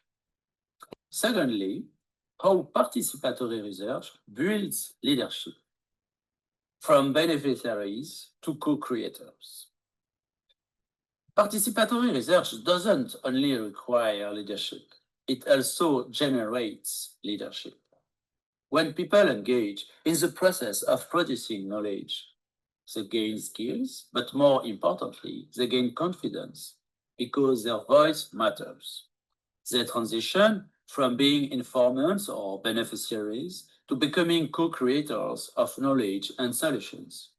They develop autonomy, ownership, and responsibility because they are engaged from the start, not merely consulted at the end.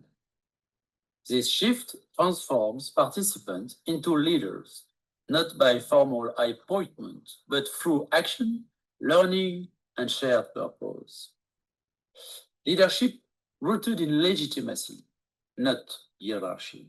Such leaders emerge for his legitimacy grounded in lived experience, not in status. Their influence comes not from a title, but from what they have contributed, facilitated, and embodied over time. In many contexts, especially in marginalized or excluded communities, participatory research becomes a school of leadership. People who were once silent begin facilitating workshops. Young participants start mentoring others. Local actors begin to take initiative, not because they were given permission, but because they now feel legitimate. The power of participatory research lies in this shift from spectators to actors, from recipients to organizers, from passive voices to changemakers. It is a profound shift, not only in the architecture of science, but in the distribution of power in society. A new kind of leadership for a new kind of world. What emerges is a new kind of leadership, collaborative rather than hierarchical, situated and contextual rather than universal and abstract, modest but impactful, because it is grounded in a real experience and forged through real engagement. This is the leadership we need for complex, uncertain, and interconnected challenges. And participatory science is one of the most powerful ways to cultivate it. In conclusion, I wanted to see with you the point of science as a common ground for peace and development. Let me conclude with a conviction that is both practical and hopeful. Participatory science is a lever for peace and a driver for sustainable development. Why? because it brings people together across differences of knowledge, status, background, and worldview. It rehumanizes science. It reconnects institutions with communities. It restores the sense that everyone has something to contribute and a right to shape the future.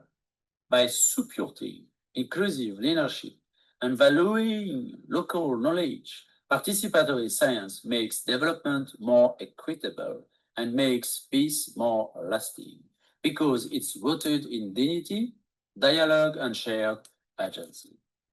It doesn't just help us know more, it helps us live better, govern more fairly, and act more wisely. So, if we truly want a future where knowledge is a common good and science is a tool for collective flourishing, then we must embrace leadership that enables participation and participation that builds leadership. Let us support these approaches. Let us learn from them. Let us expand them across sectors, across geographies, across generations. Because from shared knowledge grows shared power. And from shared power, we can grow peace. Thank you. Thank you so much, Thomas. It was absolutely great. I think it's a great way to close in our webinar. We are run of time. As before I lend the closing to dear Violeta, I would like we have started with 5 revolutionary drivers, isn't it? So now I will end with 6 because we need to add more revolutionary drivers. So it's part of all your presentation. And if I have to say, it's like a hashtag. You will have to do a hashtag. This is the 6th hashtag. Powerful participatory research as a new way to lead. Co-creation, social contract, speaking up, insertion of values and tech. And finally, trust. This is the glue for all of us. Violeta, thank you so much. Thank you all your strawberry leaders. And please, Violeta, if you close always with your powerful leadership. Thank you. Wow, excellent. Thank you all. Thank you, Mar, for bringing this together, for inviting such special guests from all over the world. And I think I've said it all in the comments. I'm not going to spend more of your time, but this is something that this is a topic that definitely needs more and more engagements.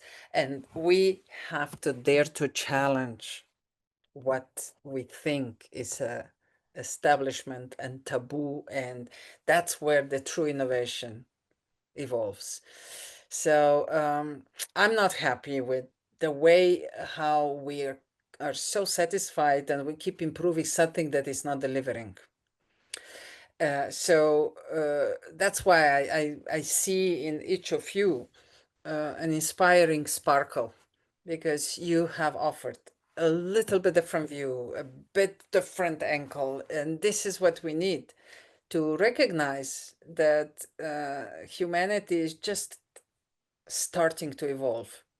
And because we are just starting to evolve, we have to give ourselves a chance to also develop tools that will help us to continue along down the path of humanity and balancing ourselves with everything around us. So anyway, very exciting. Thank you very much. And as I said, we will publish this on our social media. And with saying that, I'm closing the recording.